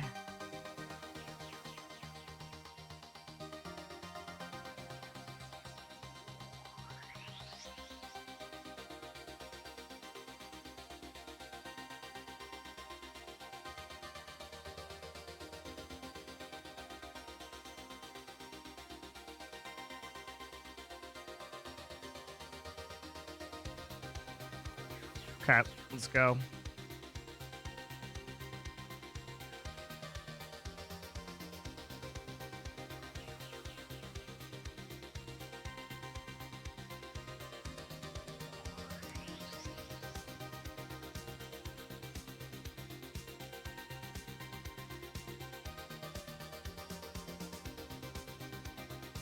Couldn't you copy a LinkedIn job and modify it rather than start from scratch?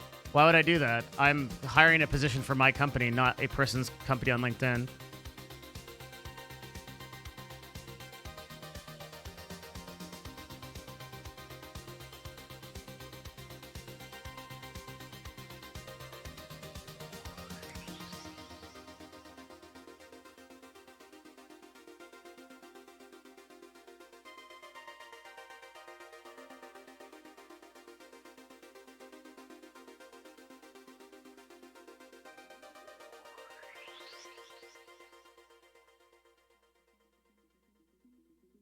Have I been drinking tea wrong my whole life? Yes.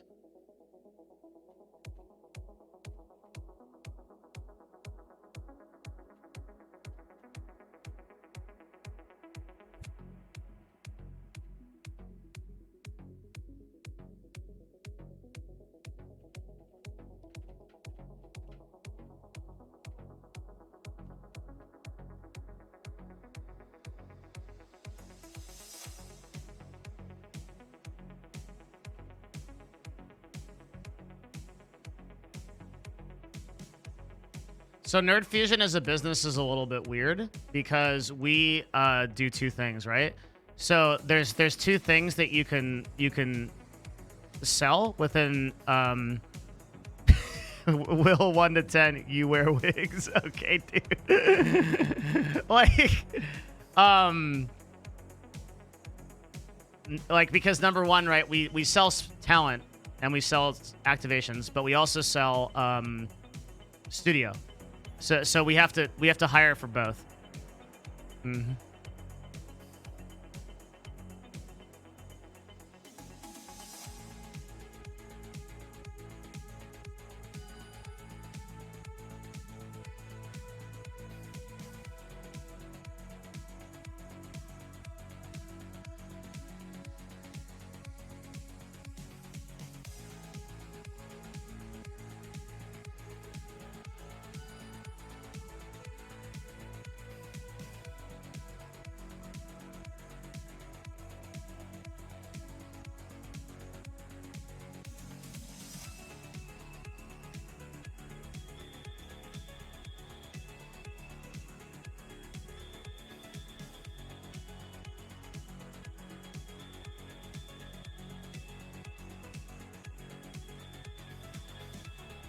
What's the best tea you've ever tasted, no matter the cost? A tea called Sencha Tembu, which was like an import from Japan. The thing to remember about tea, though, is that, I mean, at least for like real tea, if you have a cup of it, you're never gonna have the same cup again, right? Because the tea is harvested in the same way that it like works exactly like wine. So like I can never go find that tea again and give it to you, right? I could recommend you teas based on the current harvest. Most people don't drink the right kind of tea, or they like drink like tea bags and stuff like that, so they think that like tea is shit. But it's literally exactly the same as wine.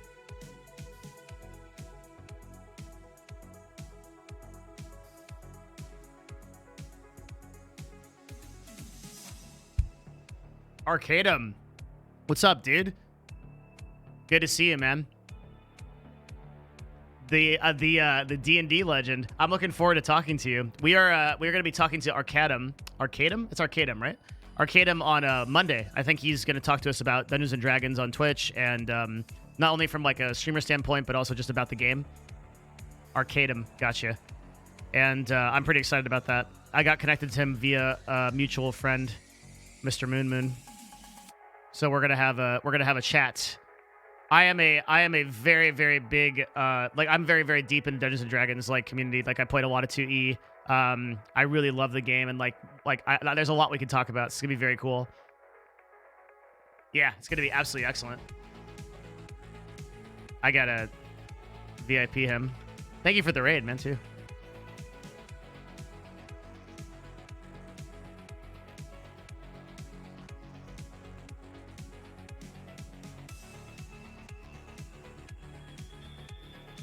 How do you manage your time well as a gamer? Dude, most of your time isn't going to be wasted playing games. That's actually a misnomer. Coming from a person who plays like fucking 10 hours of games a day and still has like two jobs, I can tell you, most of the bullshit you're doing is like you're putting time into Reddit, you're putting time into social media and stuff like that, and that's what's actually killing you. If you play the games you love to play and you focus on those games, and then you don't do anything else and you go do your work, like it's that gray zone that fucking kills you. It's like that. It's like, you know, that feeling of like you have to do an essay, like you're in school and you have to do an essay and you're only like halfway there. You're kind of working on it on one screen, but on the other you've got like Reddit up and you're like watching a YouTube video and shit like that. The key to time management is to just do the thing, to focus on the thing. It's not to multitask. Multitasking is really shit. That's what kills you. I play a shitload of video games and I literally have a full-time job that is very intense, and I also have this stream. And like I'm telling you, you can do it because I don't waste any time on like fucking Reddit or Twitter or whatever. I just do my shit. 24 hours in a day is like a really a lot of time.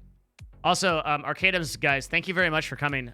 If you haven't heard of me, my name's Devin Nash. I'm a part-time streamer. I do this, which is like, this is like an industry talk show where we go over like business stuff. Right now, we're actually creating like a job description live on Twitch. And I also run an agency called Nerd Fusion with my business partner Matt, and we are a top tier agency in the Twitch and YouTube space. And so that's what I do. Thanks for coming here.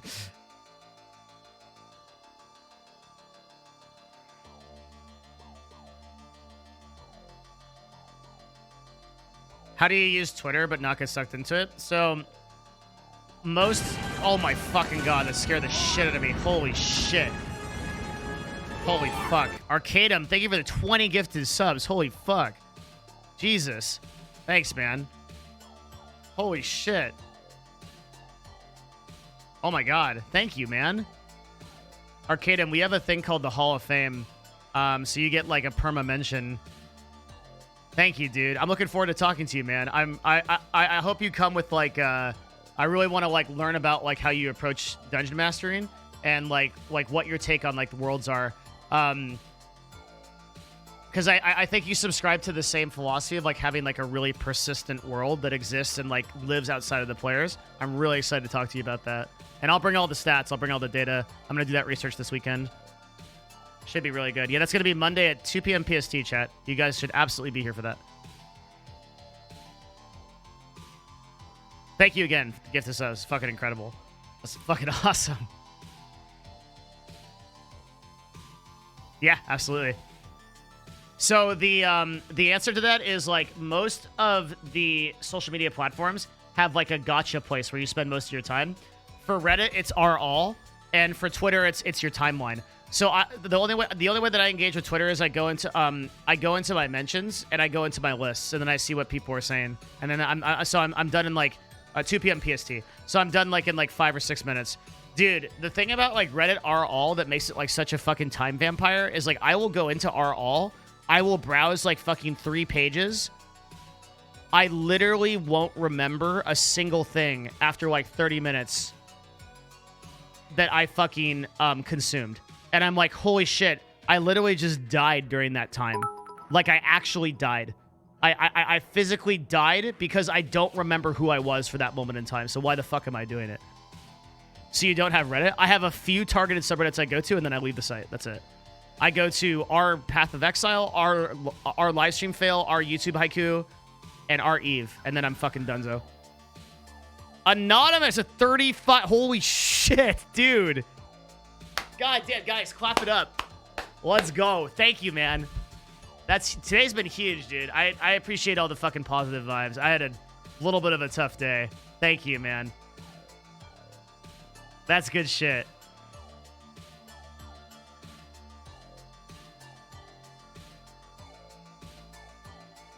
Should I organize the people that I want to see into lists?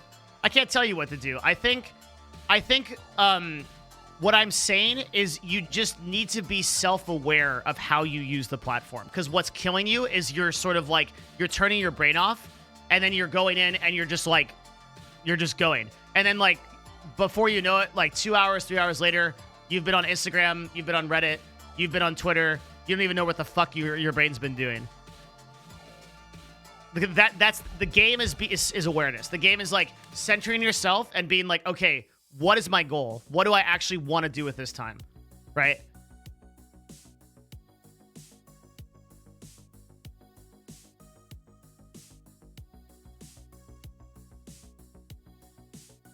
What's your cutoff for those subreddits? When you only have like 5 or 6 subreddits that you browse, like you're done really quickly. Like, I'll just like, if I go to like our Eve or something, right? Like I'll look through, just see what's going on. And I usually don't scroll past like first page. You know, it'd take me like 5 minutes to like see what's going on.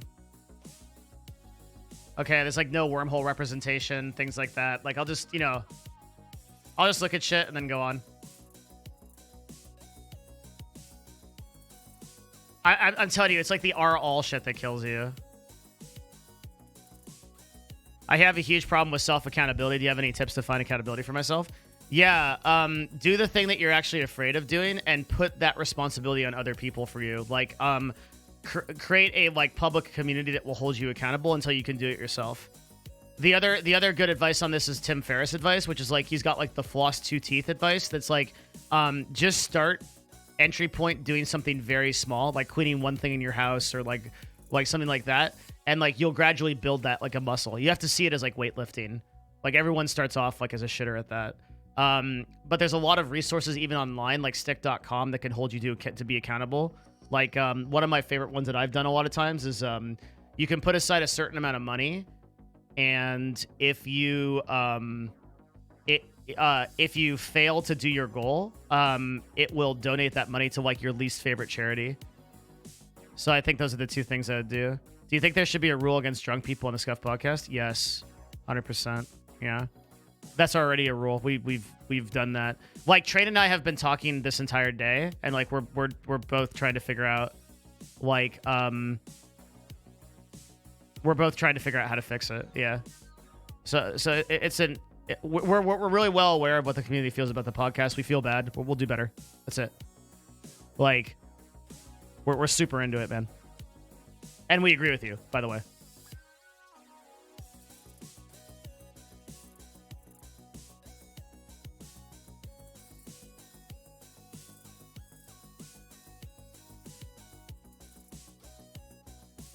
All right, so let's see.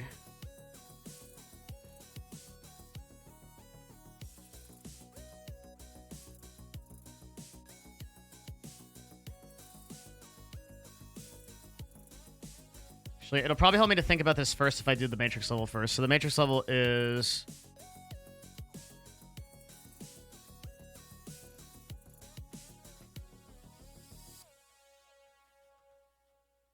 I think this is right.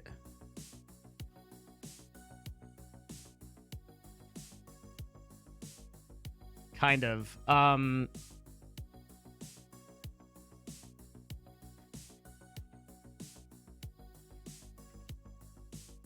So the matrix level just means where you sit within a company. You can kind of think of it as like if we're gonna draw it in Paint, it's called an organizational chart. So it's really easy to do. Like you just do like you do some boxes, and then like it's just arrows, right? So it's like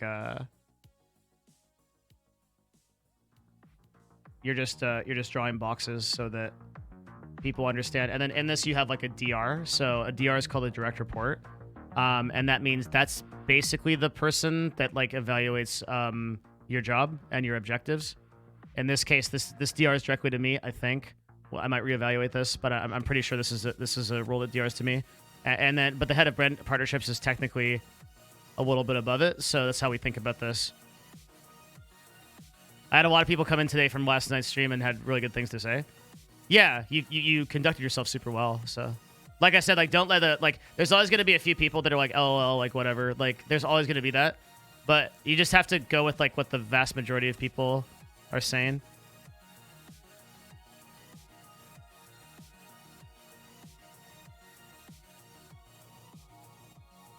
So now that we're done with this, I know how this reports and I can start like creating objectives. Because, okay, so create an inflow of deals via outreach. In 2 categories. Can a streamer technically write off a skin purchase in a game? Yeah. The IRS doesn't know how to compute that, so I think it's going to be much more of a shit show if you get audited. This is like literally a question that like top 1% broadcasters that are making like $300,000 a year should ask themselves. Like, if you're like a fucking affiliate, like, don't worry about this shit. This is like, just pay your taxes. Because like the IRS is not going to see like your bullshit 4-viewer stream as like a legitimate company, especially because you're not incorporated.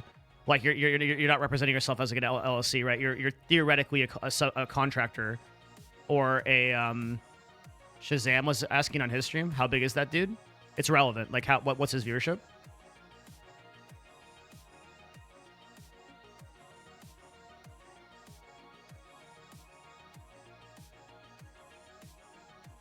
Okay, so 1.3K. So I think a skin in a game is a pretty shaky thing. Like it's because okay, so let me just explain the concept. The argument that you have to make is you have to make an argument that you are using this purchase for business purposes and that this purchase is directly relevant. So if you were going to write off a game, like let's say that you buy a game like Assassin's Creed, and then you play that game on stream for like 2 weeks, and you can argue that that stream is integral to the way that you function as a business, and then that makes sense. You can write off Assassin's Creed. If you're buying skins in game, that gets into a weird like category of like, well, is this actually necessary to your business to grow your broadcast? And the IRS is a bunch of like 65-year-old like tax collectors, and you're going to have a fucking shit show of a time even explain to them what Twitch is, much less how to justify that argument, and it's just not going to be worth it for you. There's a way to do it, and the real answer is no one's going to notice, probably. But you don't want to get stuck in a situation with the IRS where like you're in an audit situation and you're just like, my opinion on paying taxes is like, if you can do it above water, you should always do it, because fucking with the IRS is never worth your time. Like if you have to overreport on taxes and lose some money, fucking do it, whatever. If you get into a shit show with the IRS, that is an unwinnable fight, and you will be in a fucking land of pure dookie for fucking months as they audit every bit, as you send in receipts. They go into your bank account. They charge you random fees. They waste your time. It's not worth it. Like you will be stuck in a fucking. You'll be stuck in a fucking shit show. You cannot win against the federal government. The only thing you can do is avoid them. It's literally like the orcs in Warhammer. Like you should just. I just don't want to fuck with that. And that's my advice. There's plenty of legal loopholes to write off a ton of stuff you shouldn't be able to, and I wouldn't risk pushing the envelope with a fucking skin purchase. Yeah, 100%, right? It sounds like you've been audited.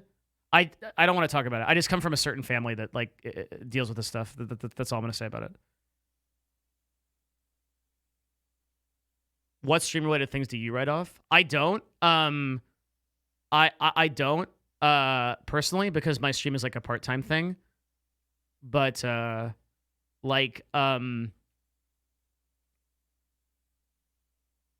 don't write off business expenses for my stream. I'm also lazy, and I also don't want to fuck with the IRS. So I have a story about this where it's like my best story about this is like, so when we sold CLG, I had so there's a thing called state tax, okay? So state and federal tax. State tax in California is 12% max bracket, which is fucking insane.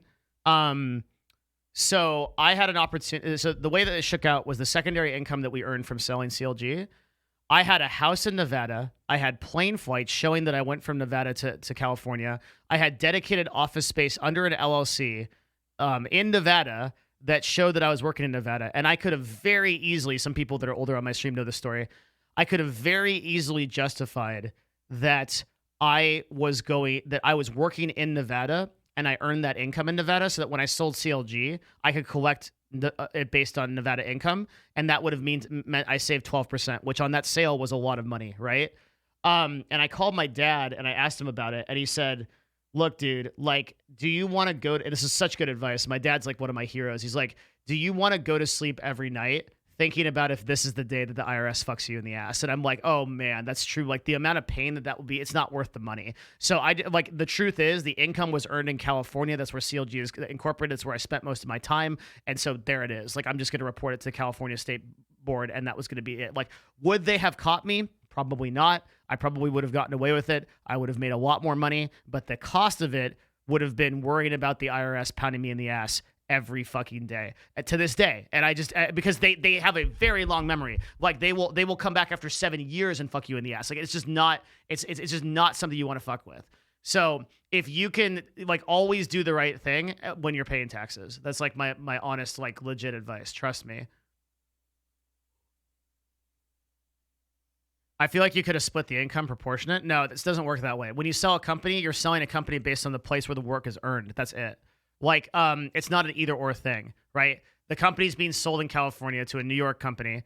The work was done in California. I ran the company in California, in LA. There was no argument. It was like, it would have been illegal for me to report, but I could have probably gamed the system and scammed it. But it is objectively illegal to do it that way. And if somebody looked hard enough into it, they would have seen it, and then I would have gotten ass blasted. What's up, yuckers?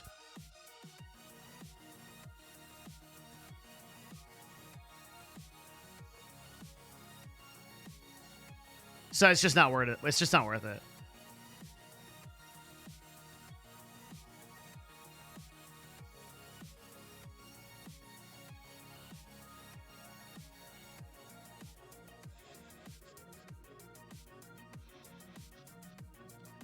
Yep, moral of the story is pay your taxes. Overpay if you have to. Do whatever. Doesn't matter.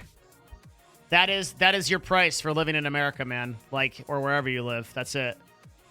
That's the cost. Just treat it like that. I think a lot of streamers are probably not paying their taxes correctly, and there will come a day where the long dick of the IRS enters.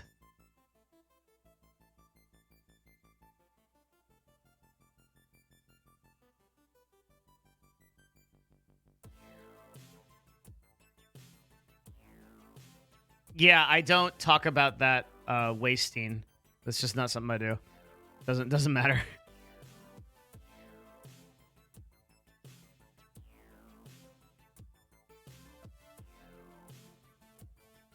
You guys get your money back eventually if you overpay on taxes? Yeah, the IRS will calculate it and send back, you know, what they owe you usually.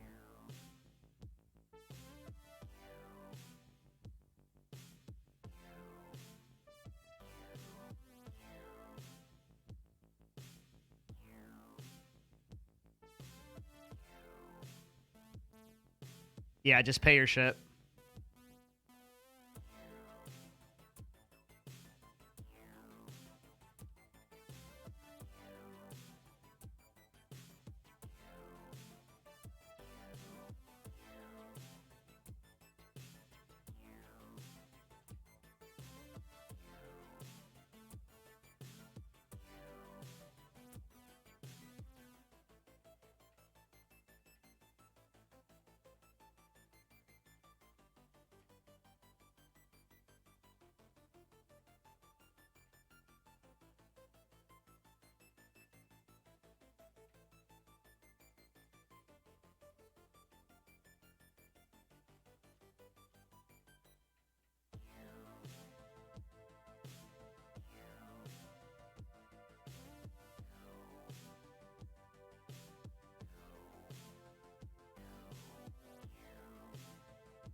So what I'm doing here is I'll create like core objectives, and I will like try to get kind of like an understanding of like what we want out of this role. And then in expanded objectives, what I always want to do is I want to create like a literal, like this is actually how you are evaluated. This is how we define success. One of the biggest problems with hiring is that people are just like trying to hire to solve a problem, and they're not actually like hiring someone that is going to, like, they go into a job and it's like, okay, now go do sales, right? But like we will always want to figure out how to track something, if that makes sense. As a streamer, a freelance businessman in the eyes of the law, a streamer would be a 1099 contractor in the eyes of the law. Now, there's some argument as to that, right? You can also self-incorporate. So, as a broadcaster, you could incorporate as an LLC, and then Twitch could pay the LLC. Twitch doesn't care, right? But base level, you're 1099, and you can incorporate. You can be a business and just be a sole owner LLC. You could also be a sole proprietorship, but a sole proprietorship is like unwise for a lot of reasons that I'm too lazy to go into. In America, if you're incorporating, you want to incorporate as an LLC 99% of the time.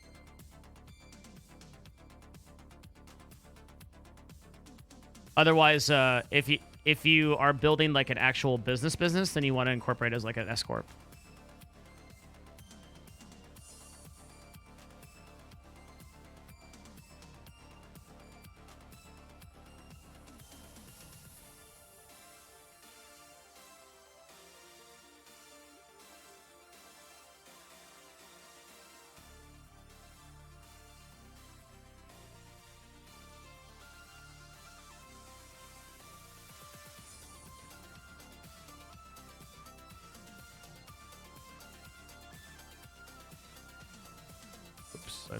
No, I did it right.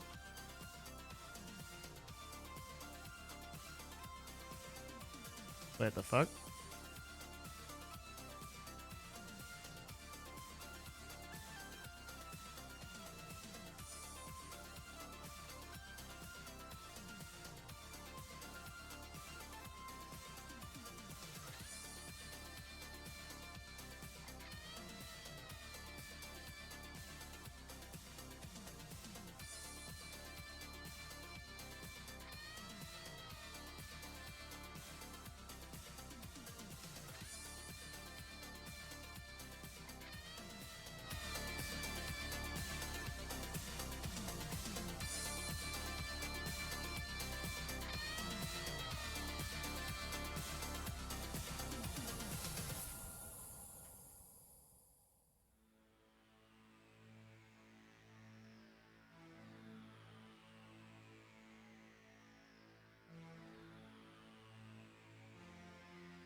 Sorry, I'm like hard thinking right now.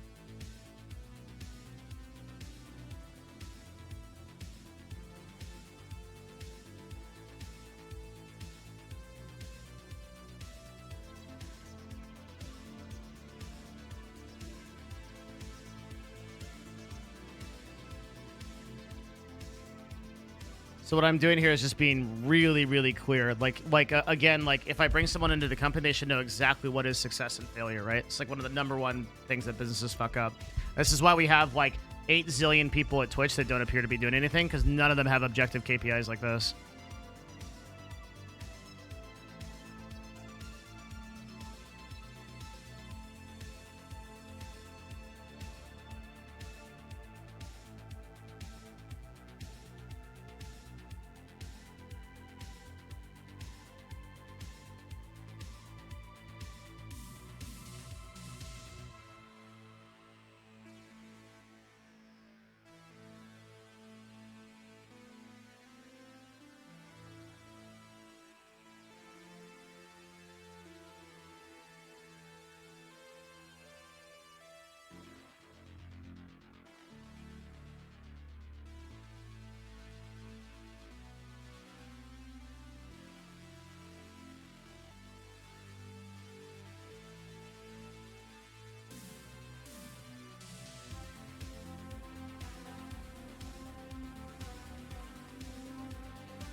So within Nerd Fusion, typically we like to offer like 4 to 5 short-term deals to influencers per month, and usually one long-term deal. So what ends up happening is, of course, like we pitch a lot more of those deals, and then the influencers say yes or no, just kind of based on like what they're thinking. So we just pitched one of our influencers on a pretty big deal, and he unfortunately said no, which kind of sucks because it was pretty good, but that's the way it is, right? Like at the end of the day, it's just our job to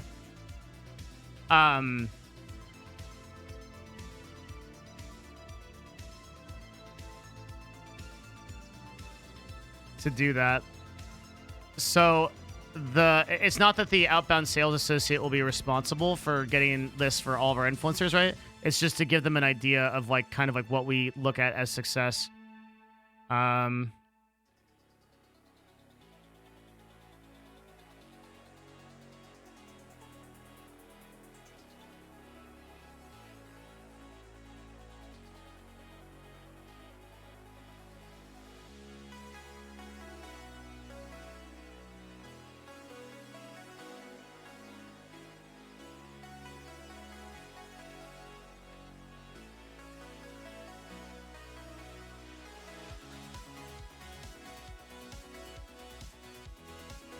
And then the other side of our business, the creative solutions side of the business, is completely different because what we're doing is we're selling studio time, and we're also selling the sort of like consulting work that we do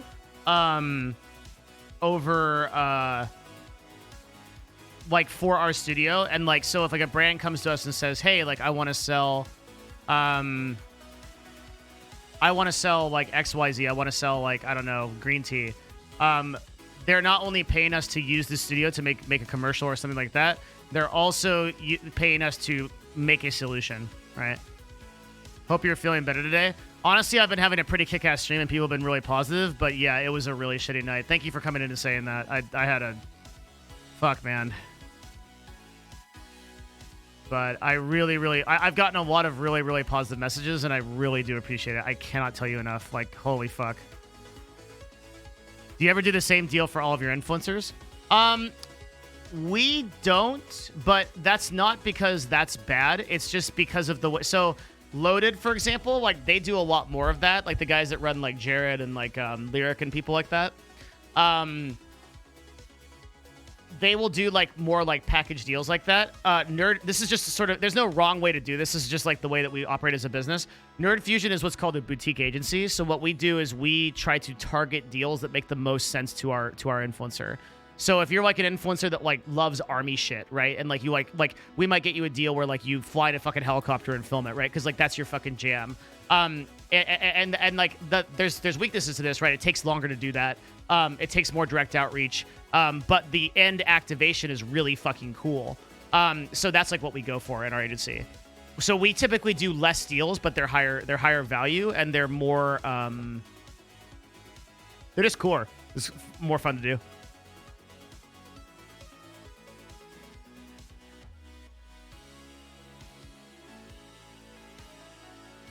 How bad was it? It was Sailor Pluto. It was the worst bad.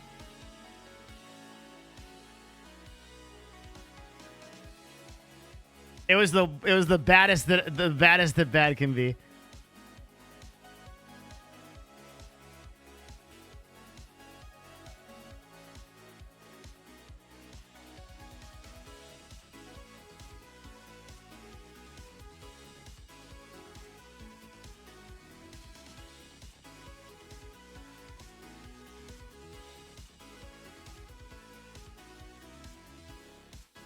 New position is ideally remote, but could be local.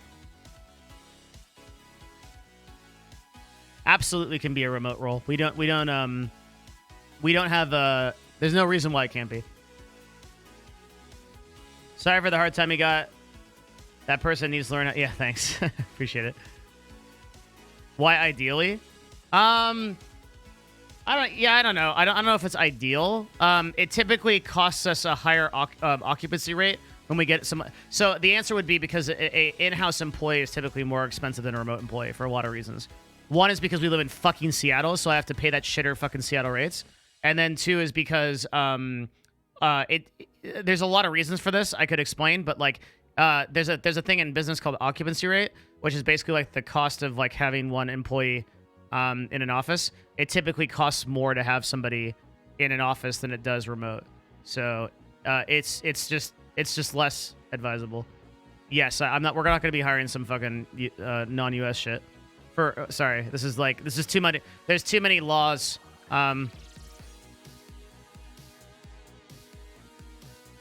Why did you move to Seattle? Why not stay in Nevada post CLG?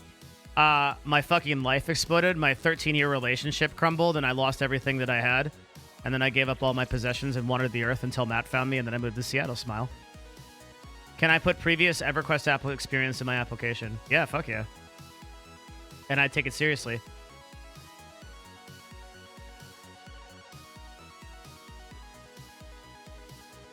I work remote for an esports company in Seattle. It is quit at their office. I think you're going to see much more of that as the future goes on. Will Scarlet. Yeah.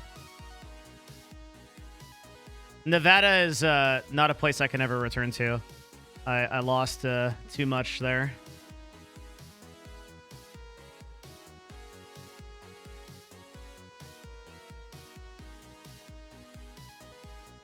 This is absolutely a full-time position, yes. Probably like 50 hours a week. Do you have any bad hires before? Oh yeah, of course, dude. Yeah, I've hired total shitters. You're never gonna get to a place where you're like hiring perfectly. I would still say that I'm a pretty bad person at hiring. The thing that helped me, actually, since this is relevant, I'm engineered as fuck. Remember this when you got some extra money and your subscription comes around, because I'm about to provide you some massive value. Let me give you a book. This book right here was the #1 best book I read on hiring. It makes the interview process very simple to understand. And what I learned about conducting interviews is that you want to conduct interviews in a way that you conduct the same interview for every single person. So you ask the exact same questions for every single person, no matter how hard it is to not do that. And the reason you do that is because you will have a non-biased mental playing field when you go to evaluate those applications, if that makes sense. It's really important to do, because otherwise, like when you're bouncing around on questions and things like that, you're gonna lose yourself. In the music, you own it. So I ask myself, I have some very, very simple questions that I ask, and they're always the same questions, but they're designed deliberately to get answers that I want. And obviously, I wouldn't reveal this process, because to do so would be that people can game it, for the same reason that like Amazon and Microsoft like don't tell you their interview techniques. But this book will help you as a business owner. I also, over time, I've developed some really interesting ways of asking questions that I think get people to really think about their answers.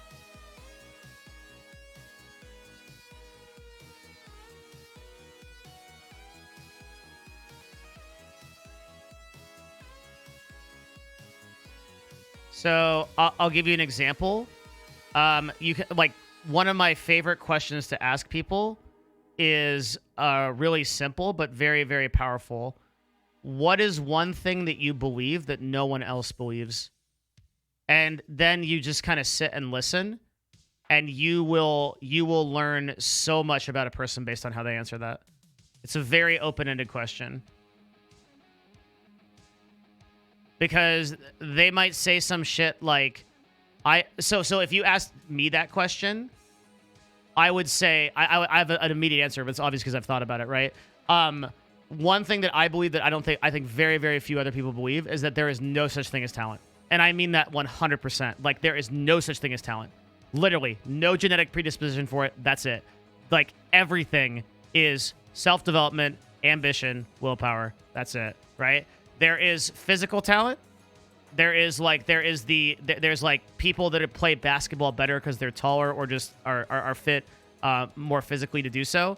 But when it comes to like the mental game, there is no such thing as talent.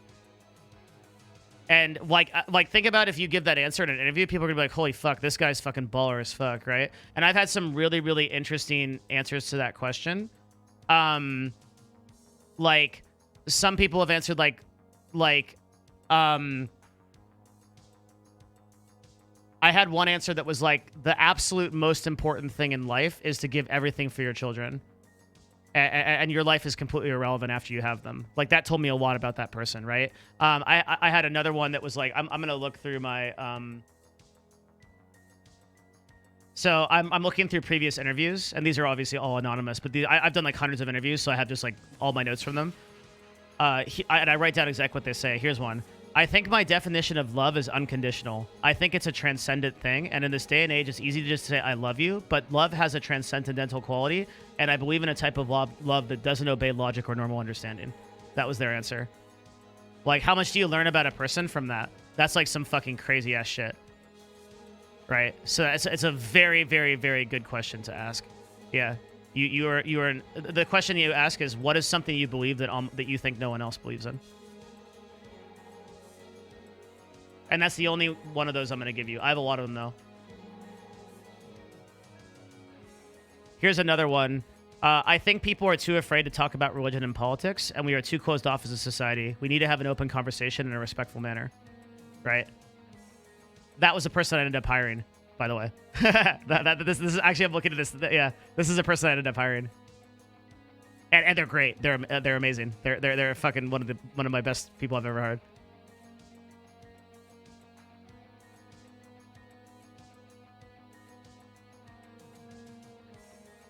Lots of people think that, though, don't they? You're gatekeeping. Stop it. You're gatekeeping. The whole point is not to gatekeep. The whole point is to leave it totally open-ended for how they answer that question.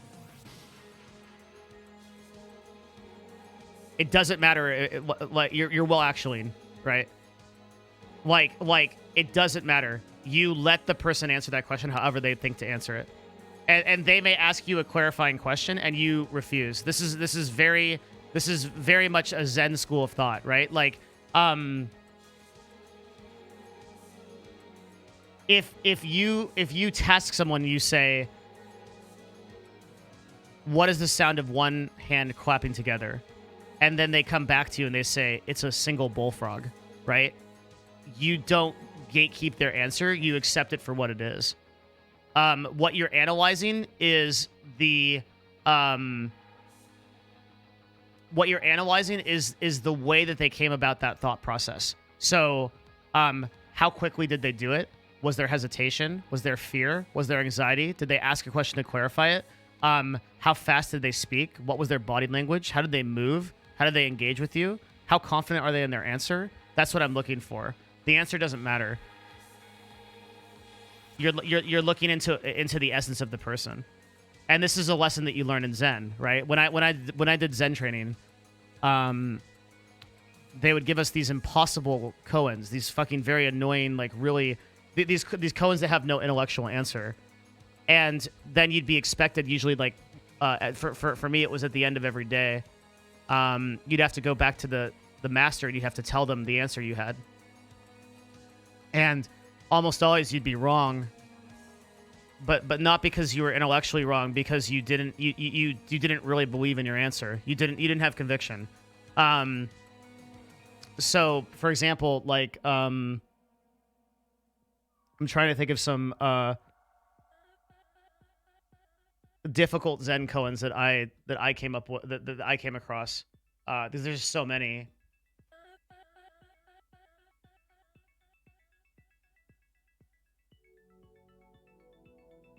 I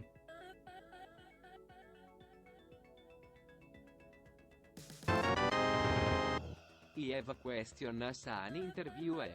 Is it okay for me to ask to come back to a question? If you feel like you need to think on it more versus quickly giving an answer that was NT. Fully confident in?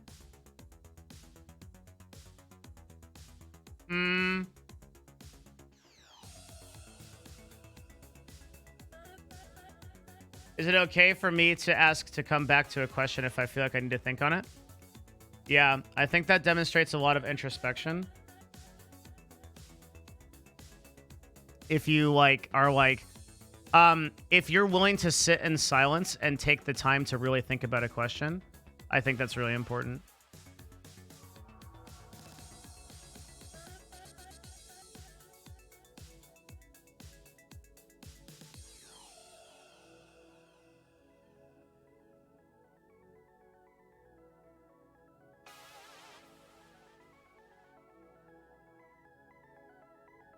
I had one that was like, I had a couple of ones that really fucked with me for like, sometimes you'd spend an entire week or month on like, just like a single, like a single phrase.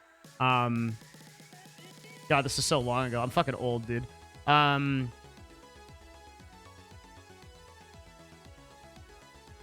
Where is the path? That one fucked with me a lot. And I kept answering. And then eventually the correct answer, the one that was interpreted as correct, was I referenced the river that was nearby the monastery. And then that was accepted. But there's another river one. It's the object lost in the river is found in the river. And then you're supposed to interpret the meaning of it. And that fucked with me pretty hard, too.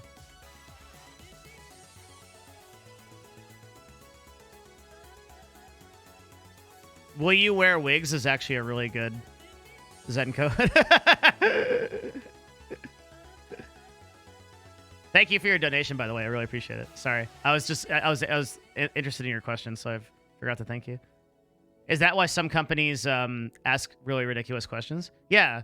All major companies do this because they're looking for how you, like, the really famous one from Microsoft is like, how many golf balls can you fit in a school bus, right? And they're not interested that you have the right answer. They're interested in how you arrive at that answer. They stole this from Zen, but that's...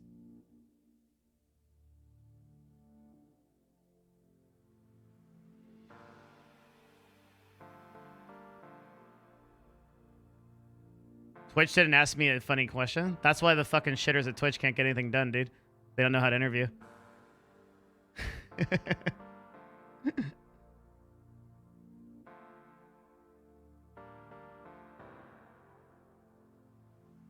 Is nervousness bad in an interview? Not necessarily, but I think one problem is that people try to be more... people try too hard. And then they come off as inauthentic, and that's worse than being nervous. If you just start off the conversation, say like, actually, I'm nervous as fuck. I really want this job. That'll always be appreciated. What would be a good answer to the golf ball question? I don't fucking know. I'm not an engineer. It's an engineering problem. It's like, so someone could actually, in theory, get like a whiteboard, and then they could actually be like, okay, well, what's the circumference of a golf ball? Okay, what's the size of the bus? All right. And then they would do the math and they'd actually figure it out. Someone else might answer like, like a marketing person. Like, I'd probably answer that question, however many golf balls is necessary to sell the advertisement we're doing. Like, that's like probably how I'd answer that question, right? And then that might be interpreted as acceptable, but usually that's asked in the perspective of like an engineering question, so I would fail that question, right? Another one's like from Microsoft is like, why are manhole covers round? Right? There are a bunch of things like this that you can find.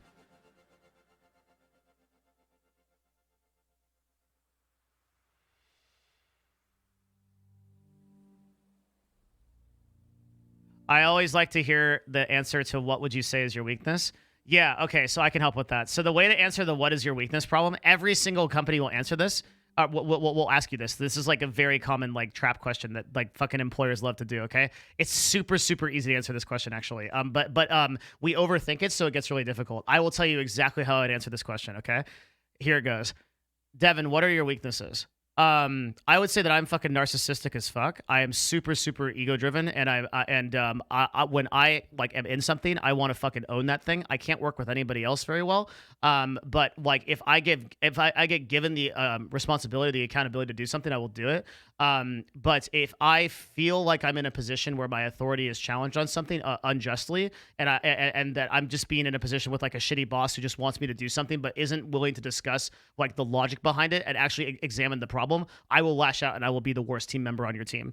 And and then they'll be like, holy fucking shit, right? But that level of honesty, that level of brashness, the way that everyone answers the weakness question is that they give, and I fucking tilt immediately when this happens, like, because I've dealt with this hundreds of times.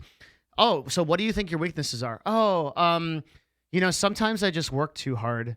Yeah, I'm just too hard of a worker. Like, fuck you, dickhead. Okay, that's a fucking strength. You're hiding a fucking strength as a weakness. You know exactly what you're doing. Fuck you. Get the fuck out of here. All right? Oh, I'm just too fucking good looking. I just have like these fucking guns. Oh God, it's too much. It's just too much to be as fucking awesome as I am. Like, shut up. All right? Like it's like you need, like, I hate the answer to that question. Like, the right way to answer that question is to really, really be introspective about like what your actual problems are, right? And the biggest weakness I have as a person is I'm a bad team player. When it, if there's a situation where we need to get a project done, but someone isn't operating within like a good framework, I'll attack the framework and I'll ignore the project. And that's a really bad trait. Like, because sometimes you just need to fucking double down and get shit done. Now that also can create great leaders, but it's objectively a weakness, right? And I'm not going to bullshit it. I'm not going to hide it. I'm not going to hide behind anything. Couldn't they expand on I work too hard as I overthink things because I want to get something done so badly I can make something simple into something larger than it should be? No, it's a fucking cop-out answer and it's dog shit. It's a proper way to answer that question, because every single person that said I work too hard has inevitably been a shitter that doesn't work. It's just a bad answer. There are a lot of like common. It's like a really good answer for this question for like an introvert. A woman told me a really good answer to this question. She says, sometimes I'm really afraid to approach people. And I think I know the right thing, but I'm just too afraid to talk to them, and I end up never doing it. That's a really good answer. That's a really good answer because it doesn't try to hide behind any kind of like smoke screen.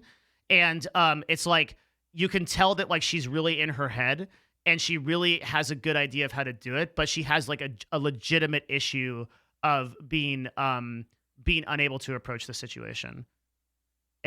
So you just have to be very confident. Yeah. It's 100% better to be, dude. It's always better to come off confident. Never underestimate confidence. Confidence is fucking so powerful.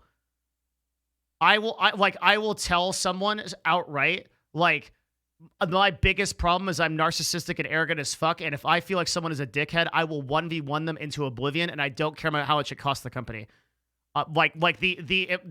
The system and the framework of how we solve problems is more important than any cost, and I will die on that hill no matter what. And I want that interviewer's eyes to go wide and be like, holy shit, this guy's fucking crazy. Because that emotional impact will make that person realize that, like, I'm in it. I'm in it to fucking win it.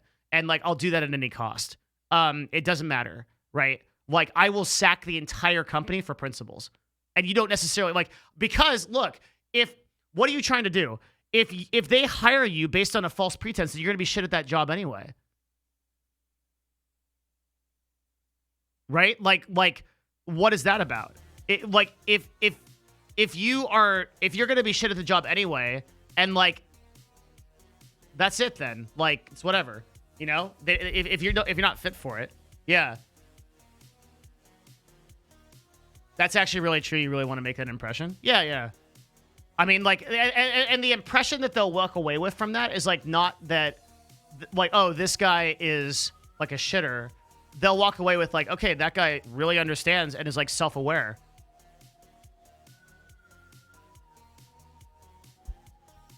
I care about being a positive influence more than making money. That's not what I said. Because that would be hiding a strength as a weakness. That's not what I said. What I said is I will die on any hill that I believe the system or the framework is incorrect. That's potentially a very big weakness, okay? Because what I believe may not necessarily be correct, but I will still fight it to the end.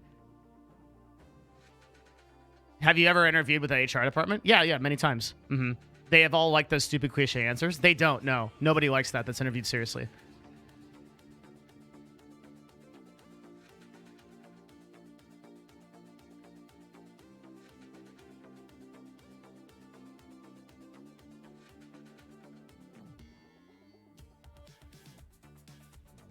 Big companies' HR expect you to lie. They see it as compliance to the norm. That's not true. You guys are like reading Reddit too much. That's not what actually happens in practice. I've talked to so many people that have done hundreds and hundreds of interviews, and nobody I've ever met thinks like that. Nobody's expecting someone to lie. They're trying to hire the best employee. They're not playing games. Like, they're trying to hire the best employee for the role. That's it. Is this a position for a full-time employee? Yes.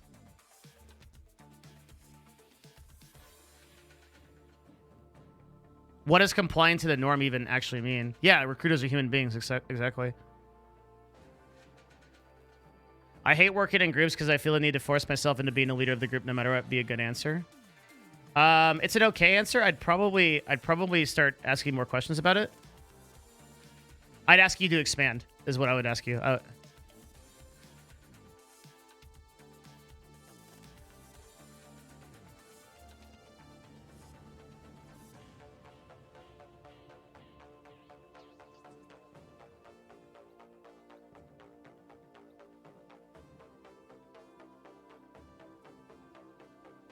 How should you answer what are your failures? You should have stories prepared. So, like, my answer to that would be, I think one of my biggest failures is when I was at Counterlogic Gaming, one of the biggest problems we had was content. We needed to figure out a way to develop a system where we were, like, basically we tried to create brand loyalty. So we needed to develop a YouTube channel or content or something that got more fans interested in the story of CLG, and I epically failed at doing that. I to this day, CLG hasn't done it successfully. I mean, we're still running a fucking shitter YouTube channel where, like, just nobody cares, right? Like, I tried so hard to create an interesting story, and we hired videographers, we hired consultants, we hired advisors, like, and to this day, it's like the last video that got posted is 579 views. Like, these are highly produced, like, well-made videos, and you can see that they're trying so hard, right? Like, to make these videos that cost a lot to produce, but they just can't get people to care. And this was like this is like look, these are very well high produced videos, like, but I couldn't do it. And I tried so hard to get the content right, but I couldn't make the story. And in the end, it cost the company a lot of money. It cost the company a lot of fans and a lot of brand, and we lost out as a company, straight up, because I could not solve that problem. That's a real failure. Like, a lot of people would be afraid to, like, answer something like that, right? Like, that's an actual failure. It's not like, again, like, the biggest mistake that people make in interviews is they try to, like, oh, I failed to make the company enough money. I only made them $5 million instead of, like, $6 million. Like, you know, it's like shit like that, right? It's like, it's just no good.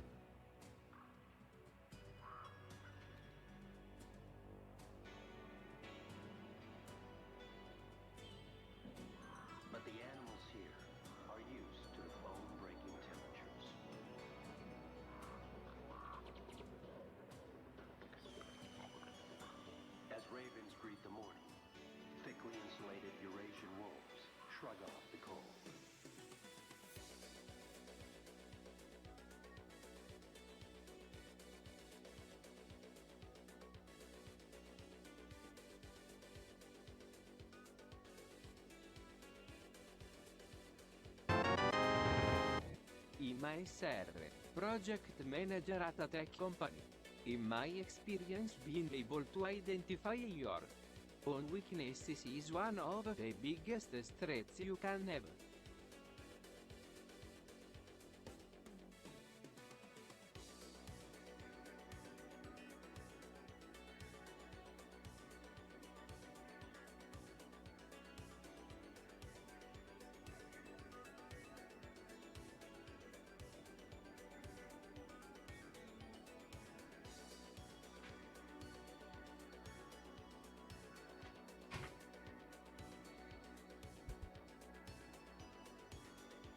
CLG as an org also kind of sucks dick outside of League. Yeah, but it wasn't always that way. Like, we were legit one of the most respected orgs in North America, like, during my time. But, like, the problem was that I didn't set up the company correctly to, like, sustain into the future once, like, the Garden took it over. And there are other problems there, but, like, CLG really is like a situation where it had like the golden years, and like there was a time where everybody in esports respected CLG as like a top fucking name, and nowadays we're a I shouldn't say we because it's like, but it's just not the same. Hi, I'm a senior project manager at a tech company, and in my experience, being able to identify your own weakness is one of the biggest strengths you can have. Yeah, totally. Thank you for the 3, for sure. It takes a lot of introspection, but that introspection is what shows you that somebody's actually doing the thought process. Would you like to give it another shot at an esports org? Fuck no. No. Jesus Christ, no. Holy fuck, no. Shit, fuck, no, no, no! Oh my god. The last thing that I ever want to do is fucking work at an esports company or lead one again. Jesus Christ. You were CEO during the golden age? Yeah. I should say appropriately, what CLG was a partnership between George and I at that time. So it was George and I running the company. Not just me. And I would not be anywhere close to where I am today if it wasn't George.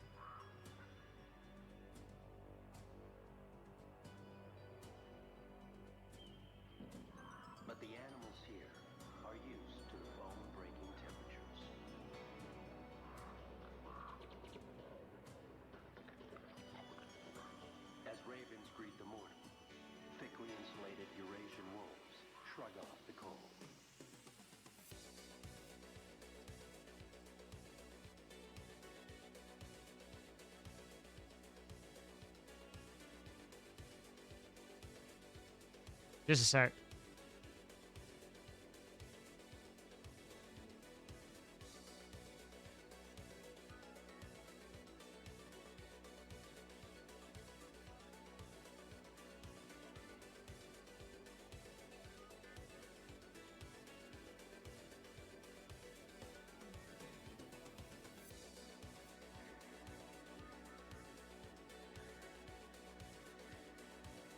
Sorry.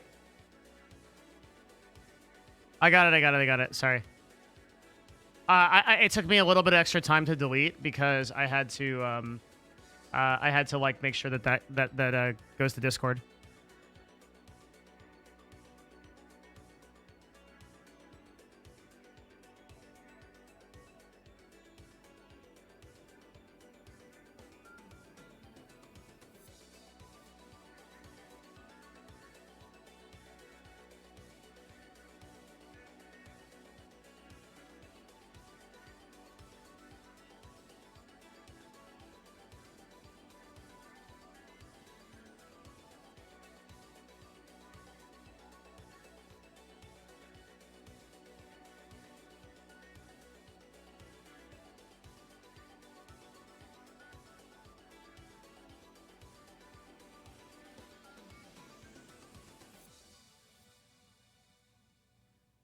How is George as a person and a business dude?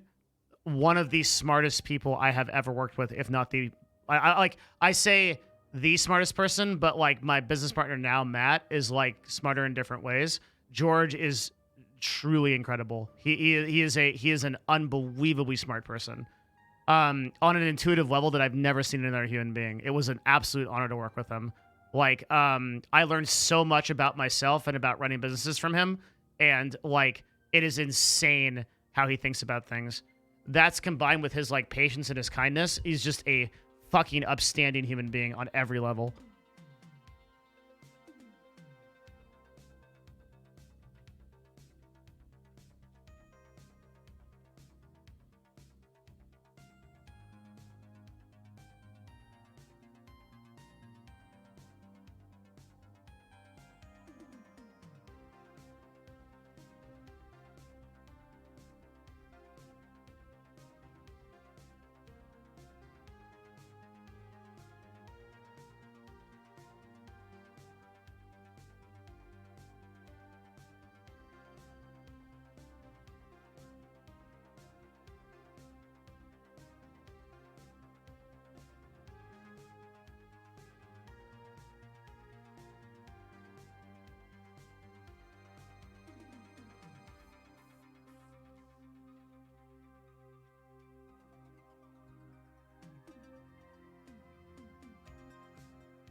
Oh, I am fucking tired. Jesus Christ.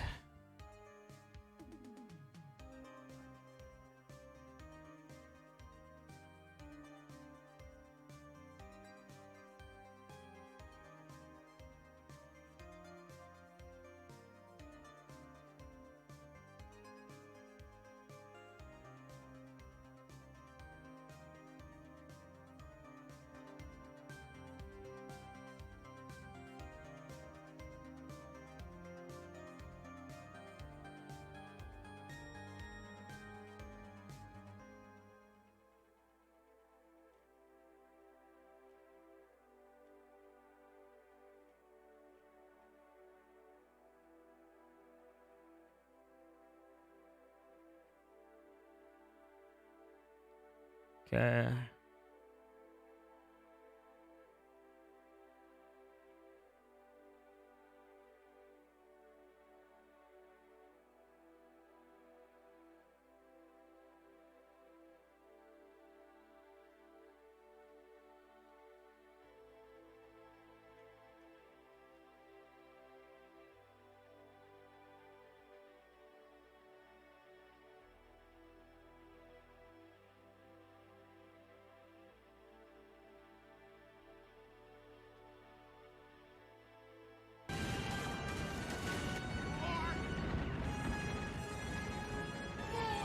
Pub Scrub, thank you for the 5 gifted, man. I appreciate it.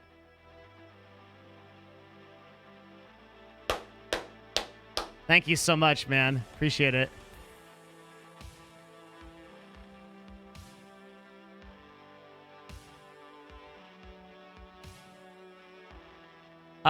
There's no easy way to answer your question, Prango.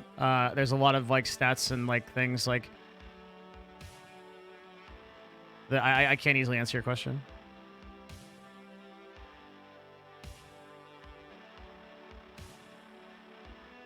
Whew. Okay.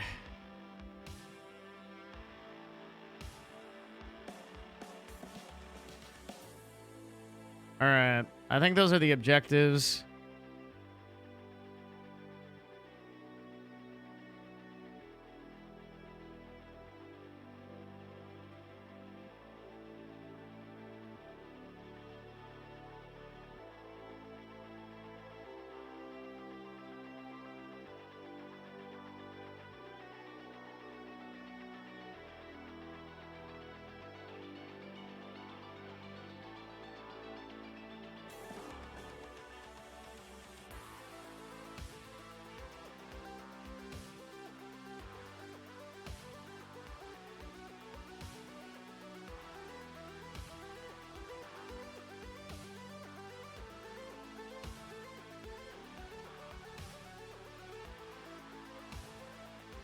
So for hiring profile, it's just my own internal evaluation of like how I evaluate a person's like capability to do this job.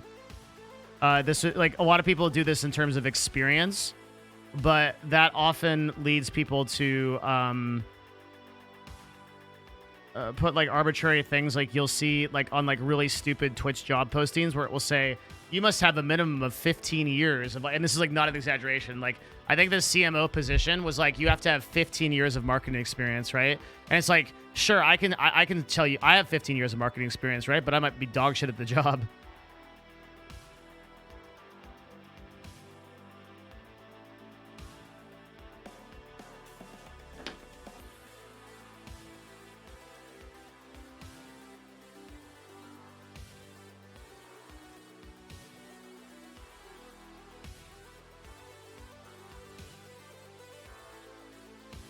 Hi, I have family coming over for Jack's graduation, but I'd love to discuss with you my favorite ways to open up a job description in the future. You can call if you want, if you have time. Oh, in a few minutes. Okay.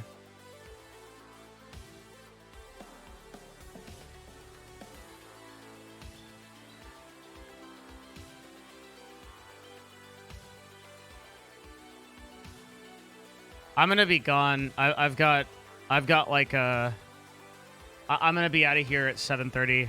I'm really exhausted. Like I I had a really tough day. So I'm feeling the burnout right now.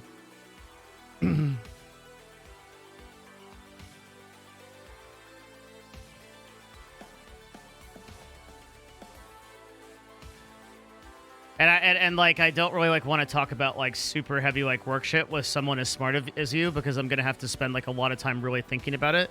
So it's just gonna be too much. I'm almost on the verge of getting sick because I'm just so blown out. Oh yeah, it's not your fault. Sniping, thanks for tier 1. Yeah, it just so happened that like last night was the worst podcast we've ever run. Maverick BMP, yo, 2 subs in the last couple seconds. Thanks, guys. Yeah, I'm just like doing my job description, watching videos and chilling, listening to music. Because I wanted to do a show today with Ethan where we talked about some opportunities to kind of like come back, kind of like you know, it's sort of a tough time, like recession, lots of unemployment, stuff like that. Like, what do you do? Like, how do you think about that? But it's all on me. It's like 100% my fault. I'm literally so exhausted.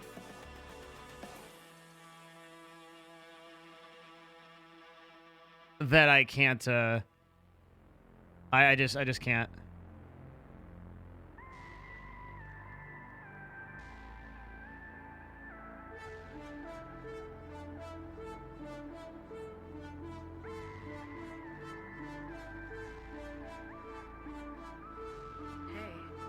Hey.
Give me just a sec.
What a day, dude.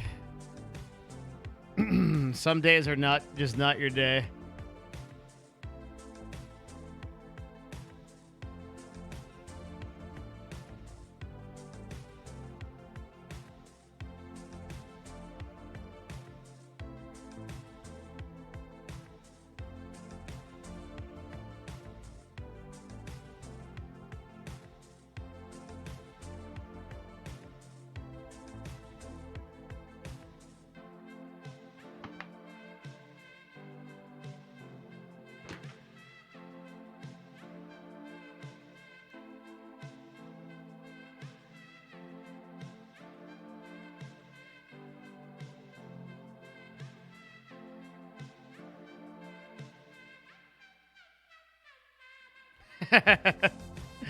Why someone post this in my memes channel? What the fuck is this?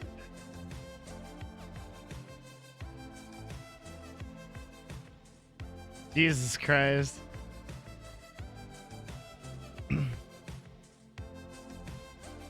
What the fuck? Sick moves, thanks.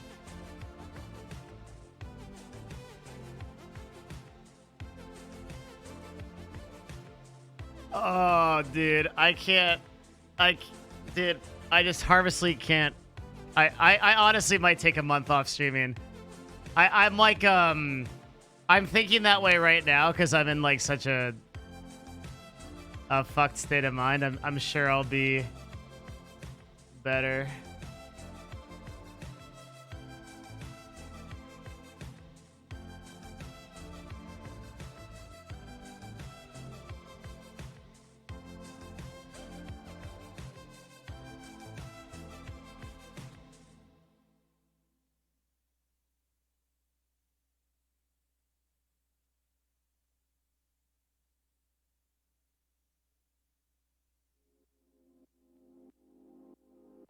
The amount of time off is going up as today goes on. Actually true. You're going... Yeah, that's true. I think I am going to go to the Chaz tomorrow. I'm going to go chill over there for a bit. I want to see what's up. First stream I come on, I'm thinking of taking a month off. Yeah.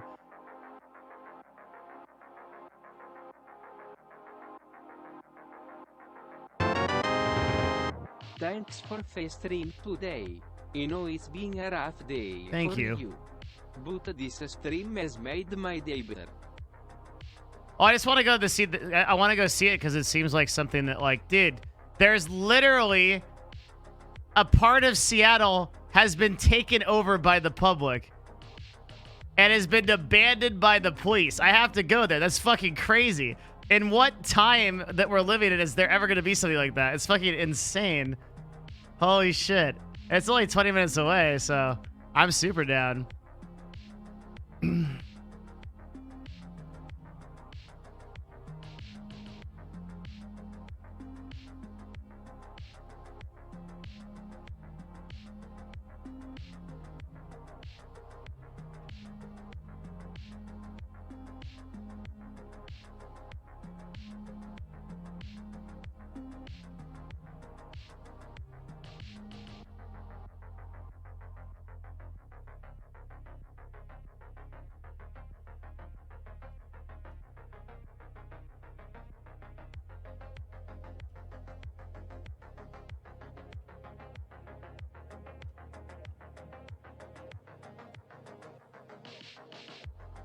Okay.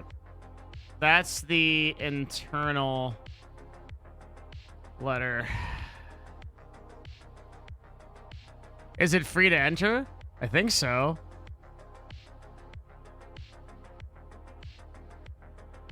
Is it legally its own? Have you ever thought about being a tacoist monk? Do you mean a Taoist monk? Or do you mean like a taco monk? Being a taco monk sounds fucking awesome. I thought being a Buddhist monk was cool, but being a taco monk would be fucking amazing. I'll give it some consideration. I'll think about it.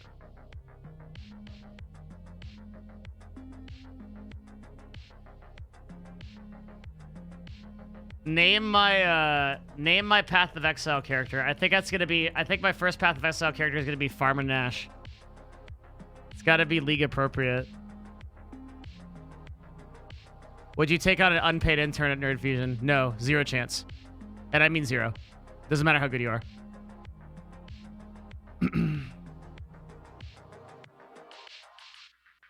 Why is writing copy required when the work is focused on direct outreach? Because it takes copy to write for outreach. It's very similar to a Taoist monk with a more Mexican style. Okay. If you visit the Chaz, watch out for the new cops. That's a meme.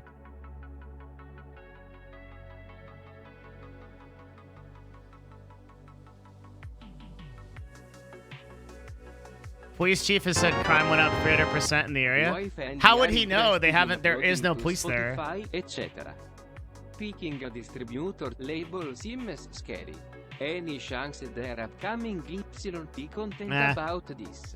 No, because I don't understand anything about that. I don't know anything about how to pick like a distributor label. It's just not something I have experience in, so I don't think I could answer your question. Wish I could do better for you because I appreciate your donation, but the best answer I can tell you is that I don't know. Because otherwise I'd bullshit you and I'd put you on the wrong path.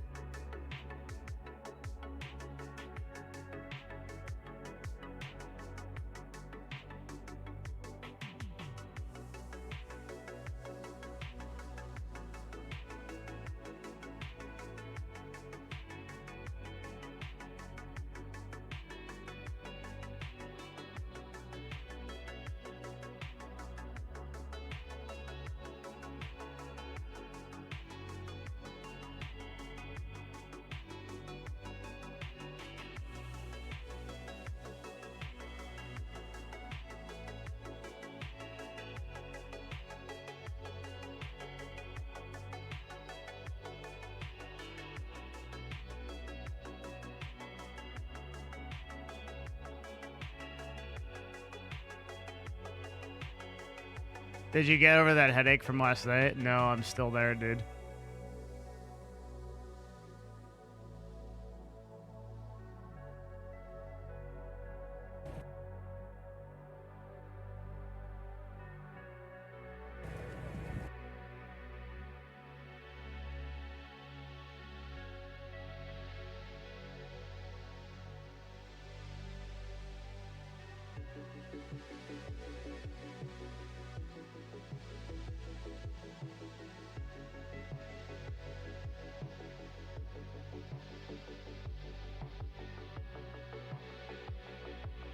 I need like a good dinner and to sit on my couch and chill.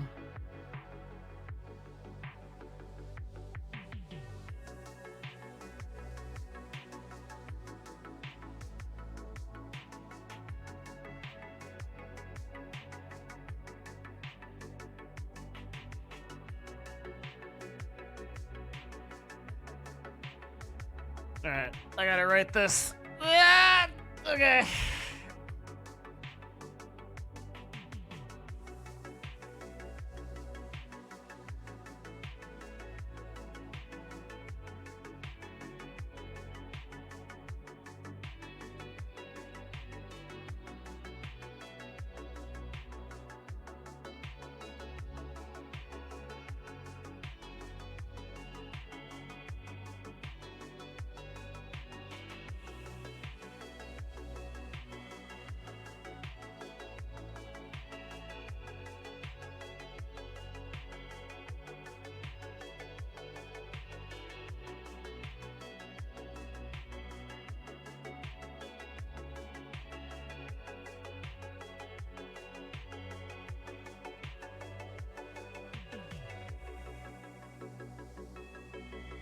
What am I looking for right now?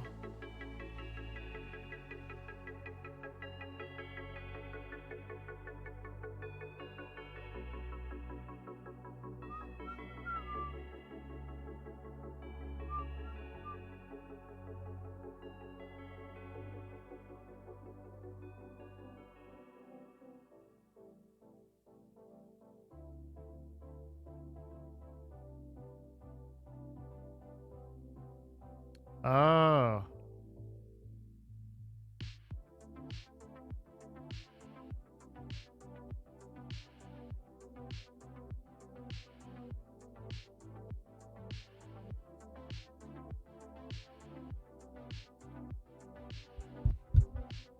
I'm so fried, dude. I'm honestly like, I'm like fucking running on. I actually can't believe the amount of mental energy that took. That's actually fucking crazy. Holy shit.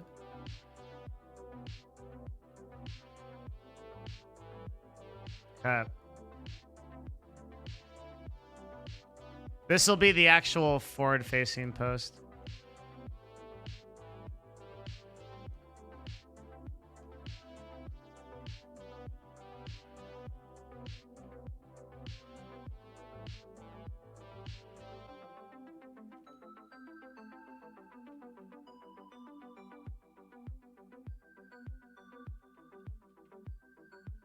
I just write first, then I'll edit later.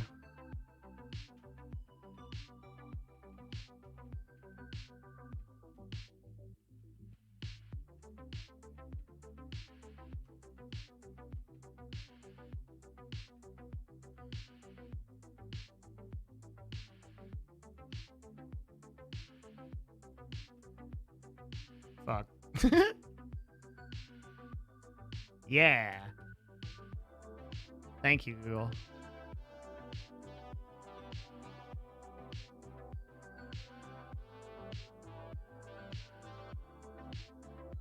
Yeah, next week's shows will be better. Sorry, this is a dog shit stream.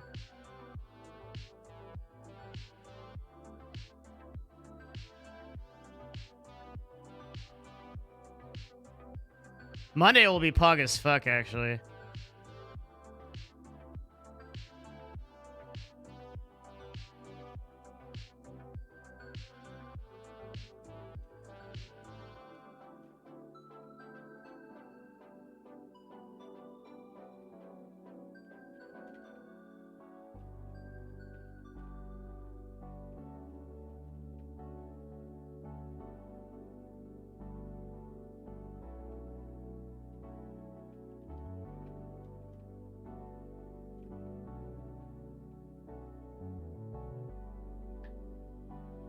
When does the PoE update?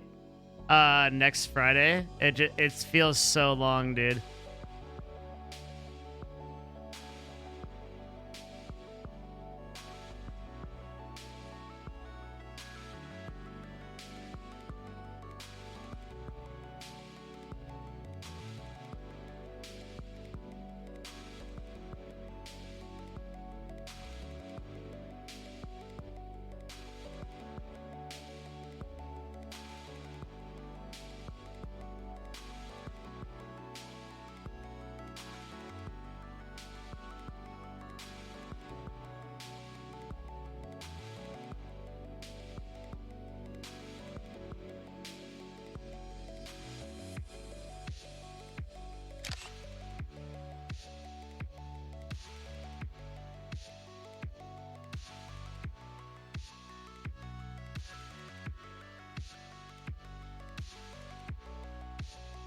I'm getting trolled, I think. So somebody is signing me up for like 1,000 different newsletters via my my public email as we speak. That's pretty funny. I'll show you guys. Jesus Christ, dude. Like I said, today it's like one of those days where it just keeps getting. So it's literally like hundreds and hundreds of emails.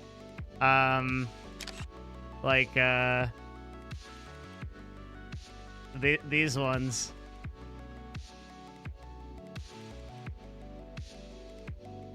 I think there's no way to stop it, I'm pretty sure.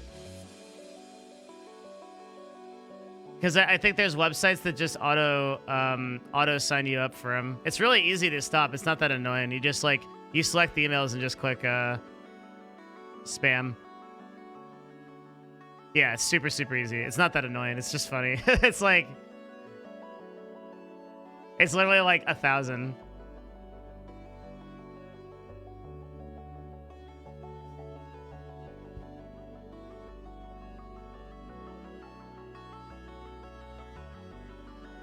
That is a journal that is printed by the CDC. It's a super legit.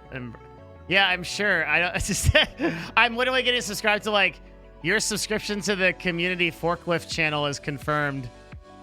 You're like it's like all these. Right now, it's going through all the infectious diseases, but it's like I also got like, welcome to a miracle every day. Welcome to the community forklift group. Welcome to the RV repair club. Welcome to like it's like 6,000 of these. Holy fuck.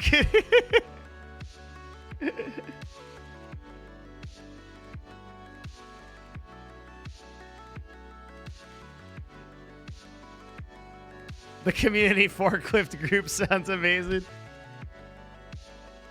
Yeah.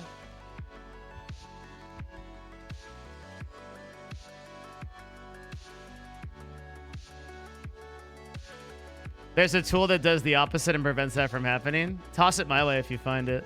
That'd be cool. I'm probably going to get like 1,000 of these.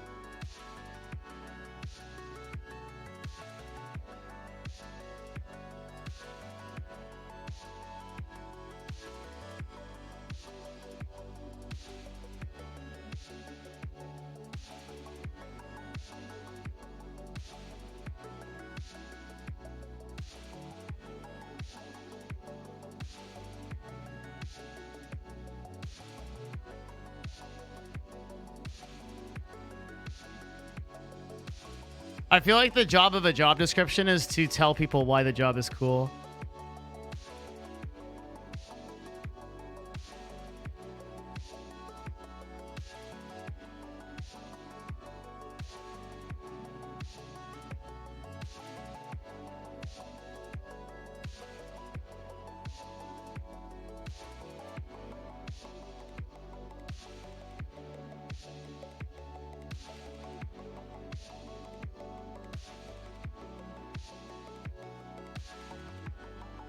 Yeah, it seems like it's like one button to just send it to spam. It's like super easy. Google has a like unsubscribe option, which is pretty awesome. I would resub, but I'm a penniless bum. Don't worry, man. All good. Just happy you're here.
I always do these, and then I'll also do a variation of this.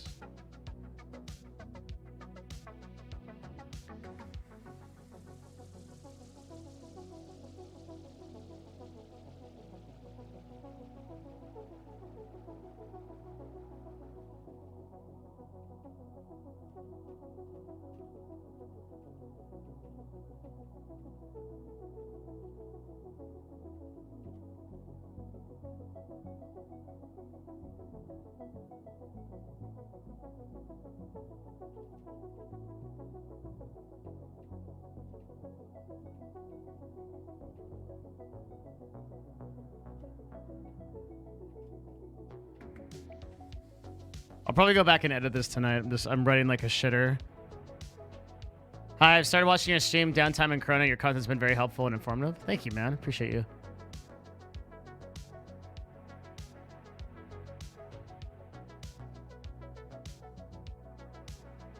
Do you have an education requirement? No, I don't give a fuck.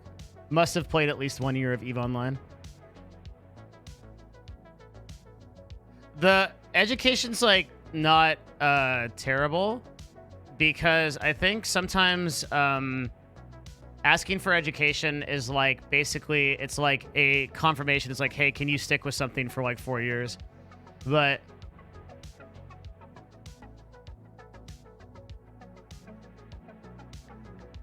holy fuck, why are people so butt detonated about the LCS? What the fuck is this? What am I watching at NALCS? Please hire a creative director. LCS has no creative direction and lacks any identity. Riot, please.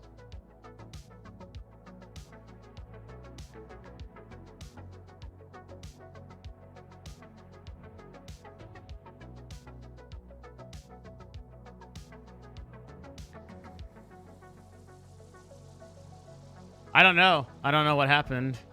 Like, people are fucking flipping out. Is there, like, something horrible going on? Like, let me go see. People are, like, fucking losing their shit.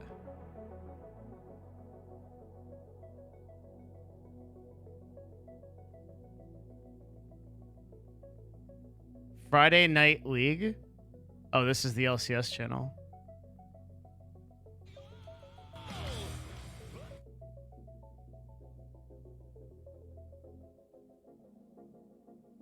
I don't understand what's happening. It's just...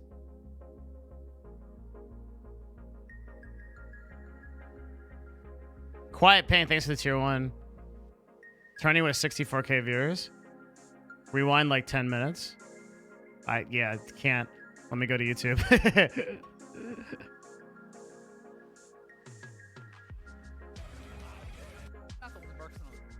But FlyQuest, with that swap over to solo, looked like they were getting stronger. They hadn't had much time with him at all. The real commercial break.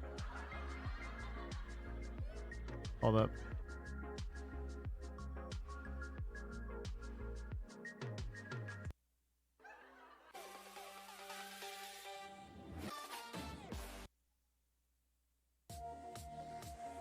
It looks like they did a collab with Sushi Dragon. Don't forget to try out the new pool party skin.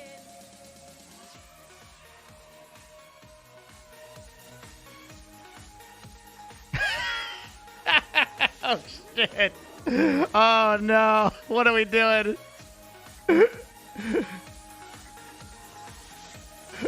Sushi Dragon is a great content creator, but not in this context.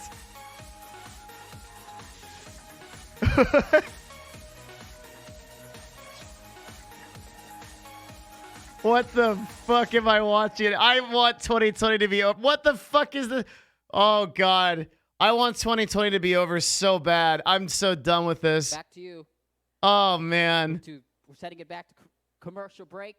Hope you like that song. There's more coming up. But good for him, dude. Like he's fucking C9 getting some big deals. Like versus FlyQuest. See you guys in commercial break. Back to commercial break is what I meant to say. No, the real commercial break.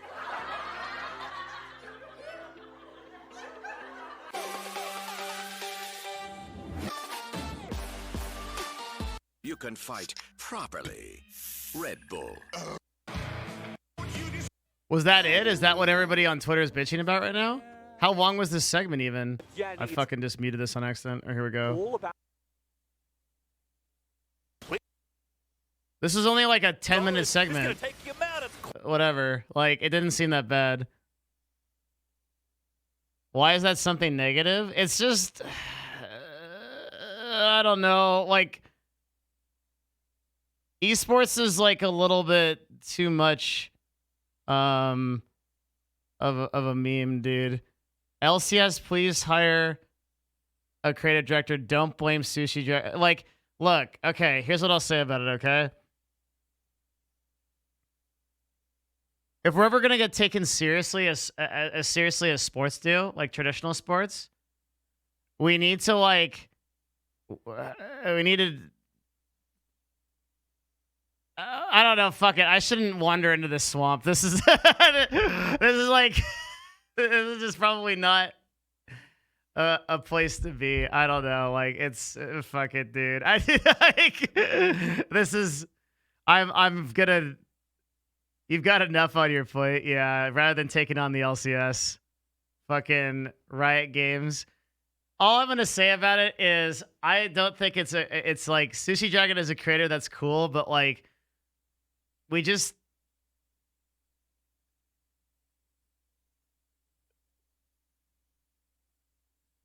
need to be more professional. The segment, yeah, exactly.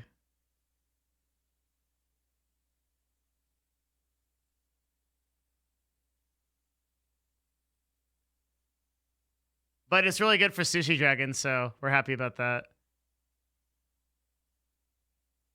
But like Draven's dancing in the background, it sounds like there's some fucking edgy like marketing person at Riot Games. It's like, oh, who's a cool content creator that's like up on the up and up? Let's get Sushi Dragon. Okay, put some dancing Dravens behind him. The kids will think it's funny. The Zoomers will think it's cool.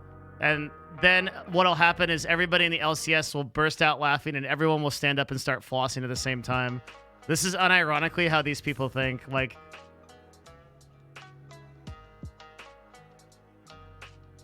I envy you for how you deal with that argument in the puck. I don't know why. I've basically failed. I was too upset.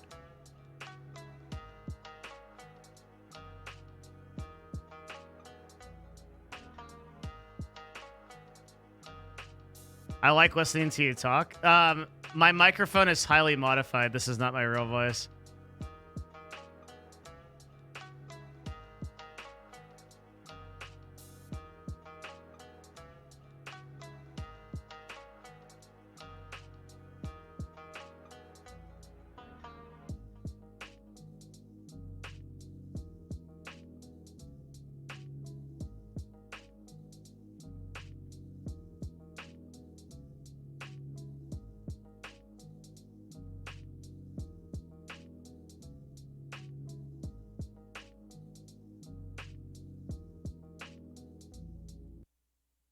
Once I turn the microphone off, like, my real voice is really different. I'll show you.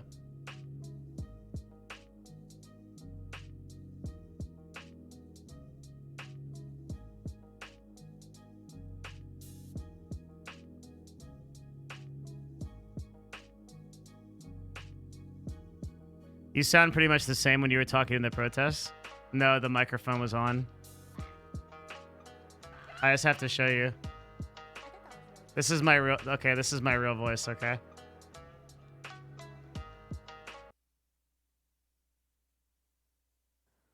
And he said he really... It's like stupid, cute shit like that.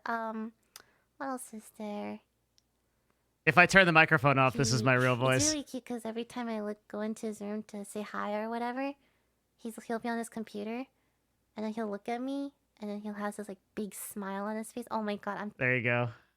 That's my secret. Sorry guys, I'm fooling all of you. Devin is dating Michael Reeves. I fucking wish, dude. That got stolen from me, dude. YouTube Tony Stark is fucking awesome.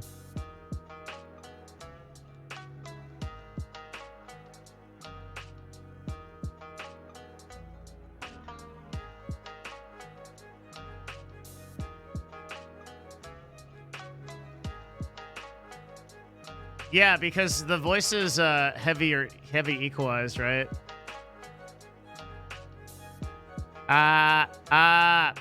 See, it's very modified. I could probably fix it a little bit.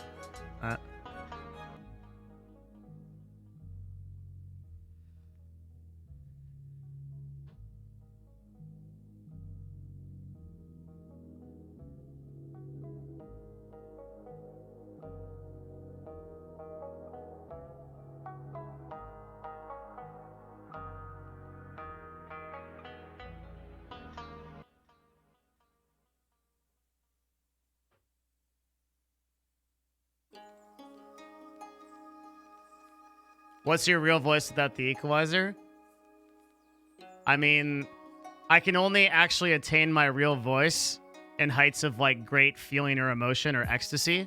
And that's the only time you're actually going to see it. So it's mostly when I'm doing your mom.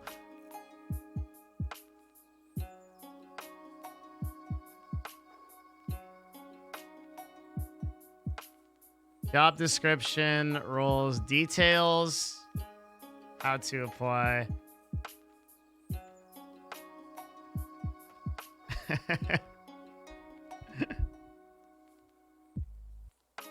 Let's petition to get Devin banned. I'd love, yeah, please do. Get me off this fucking platform.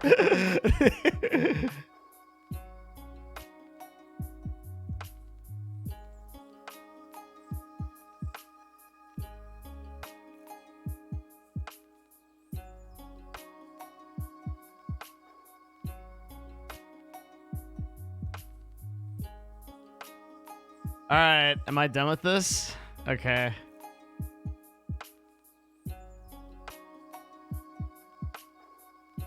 I really appreciate your clear passion and blunt honesty, not to mention the extreme value of content. Dude, you're doing me way too much credit. I appreciate your donation. Thank you.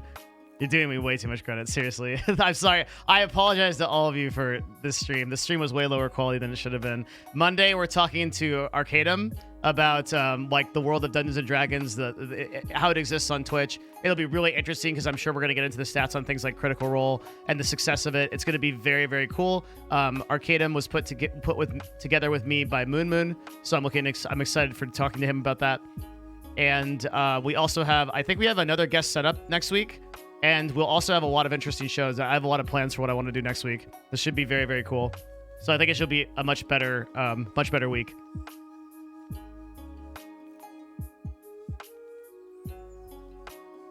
Is being able to take a your mom joke on the job requirements. Guys, I don't act with my employees like I act with you guys. What the fuck? Okay? I'm not fucking going into my fucking employee's office and be like, hey, I just did your mom last night, okay? Like, I have, like, what the fuck do you take me for? I have some fucking degree of professionalism, dude. I'm not just like, I don't act the same way. That'd be fucking ridiculous.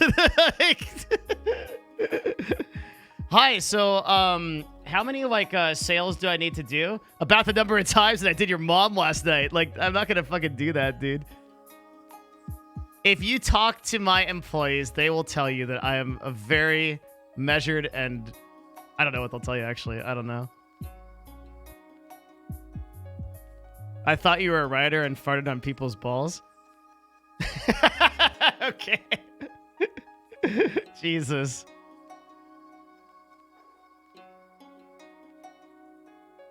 Jesus Christ.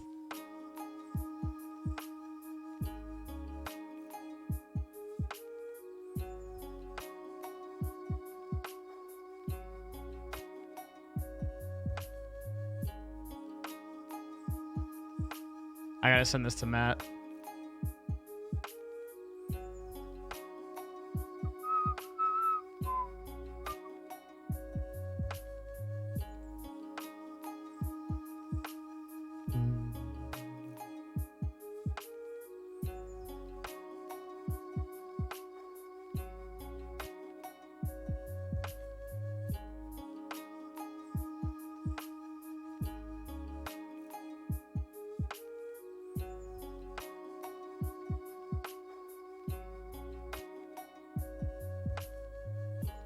Hey, Sanzon. All right, now that Sanzon's here, I'm done with the stream. Thanks, guys, for coming out. Like I said, next week will be better. I will be doing a couple of guests, and then simultaneously we will have some pretty good and focused streams, and then I'm leaving.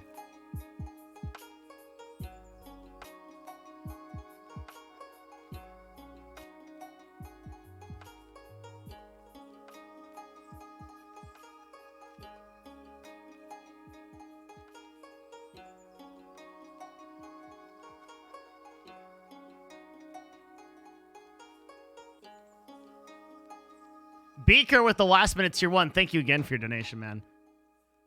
Oh, okay. Thank you. You guys are fantastic. I hope you had a good week. This is a pretty chill stream. I could have done a little bit better, but you guys are very understanding, super positive, and I do appreciate it. It was very excellent. Thank you. And let's do some thank yous for the week. Very, very much appreciate Big Wow Headhunter. Thank you for the dono. Pub Scrub, thank you for the 5 gifted. Bounce Rate, thank you for the dono. Thank you very much to Yuckers for the dono. Thank you very much to Anonymous for all the support this stream. Arcadum coming in with the 20 gifted subs and the raid. Beaker with an incredibly generous donation that I do not deserve. Thank you. Patrick Sterling, thank you for the bits. Thank you very much to Net Yellow for the gifted subs. DJ Peanut coming in hard at the beginning of the stream with the gifted subs. Hex Sorcerer TV, thank you for the very kind message. And the dono. And Net Yellow, of course. Thank you very much. You guys, thank you very much for the support. Seriously, not just saying that. Like, it is a big deal. We have had so much support over the last couple of months that I'm now able to upload talks to YouTube, like the ones that we did with S-Fan, like the long-term talks and stuff like that. I will be back on Monday. That's where I'll be. And in the meantime, you guys have a fantastic week. And you can find me on Discord. Discord.gg/Devin. I promise it is not shit. If you click that link and you go there, I will be in general chat. I will be in sub chat. I talk there all the time. It is a very cool part of the community. I will be there all weekend. And I'm just going to like go on a walk, chill. I hope you guys have a great weekend. Are you actually stopping streaming? We are more important than PoE. Have a great day, guys. Thank you. Awesome stream. No, it wasn't. It was not a good stream. But regardless of that, I had a good time. And you guys are fantastic. I really do love the positivity. There were so many good comments, and it made such a big difference. And I actually copy and pasted a bunch of them into a document that I will then go look at. And I will... I guess that's what I'm going to do is I'm going to look at it. Okay. Goodbye. Have a wonderful rest of your weekend. Is there anything else? No. I'll see you on Discord. Bye.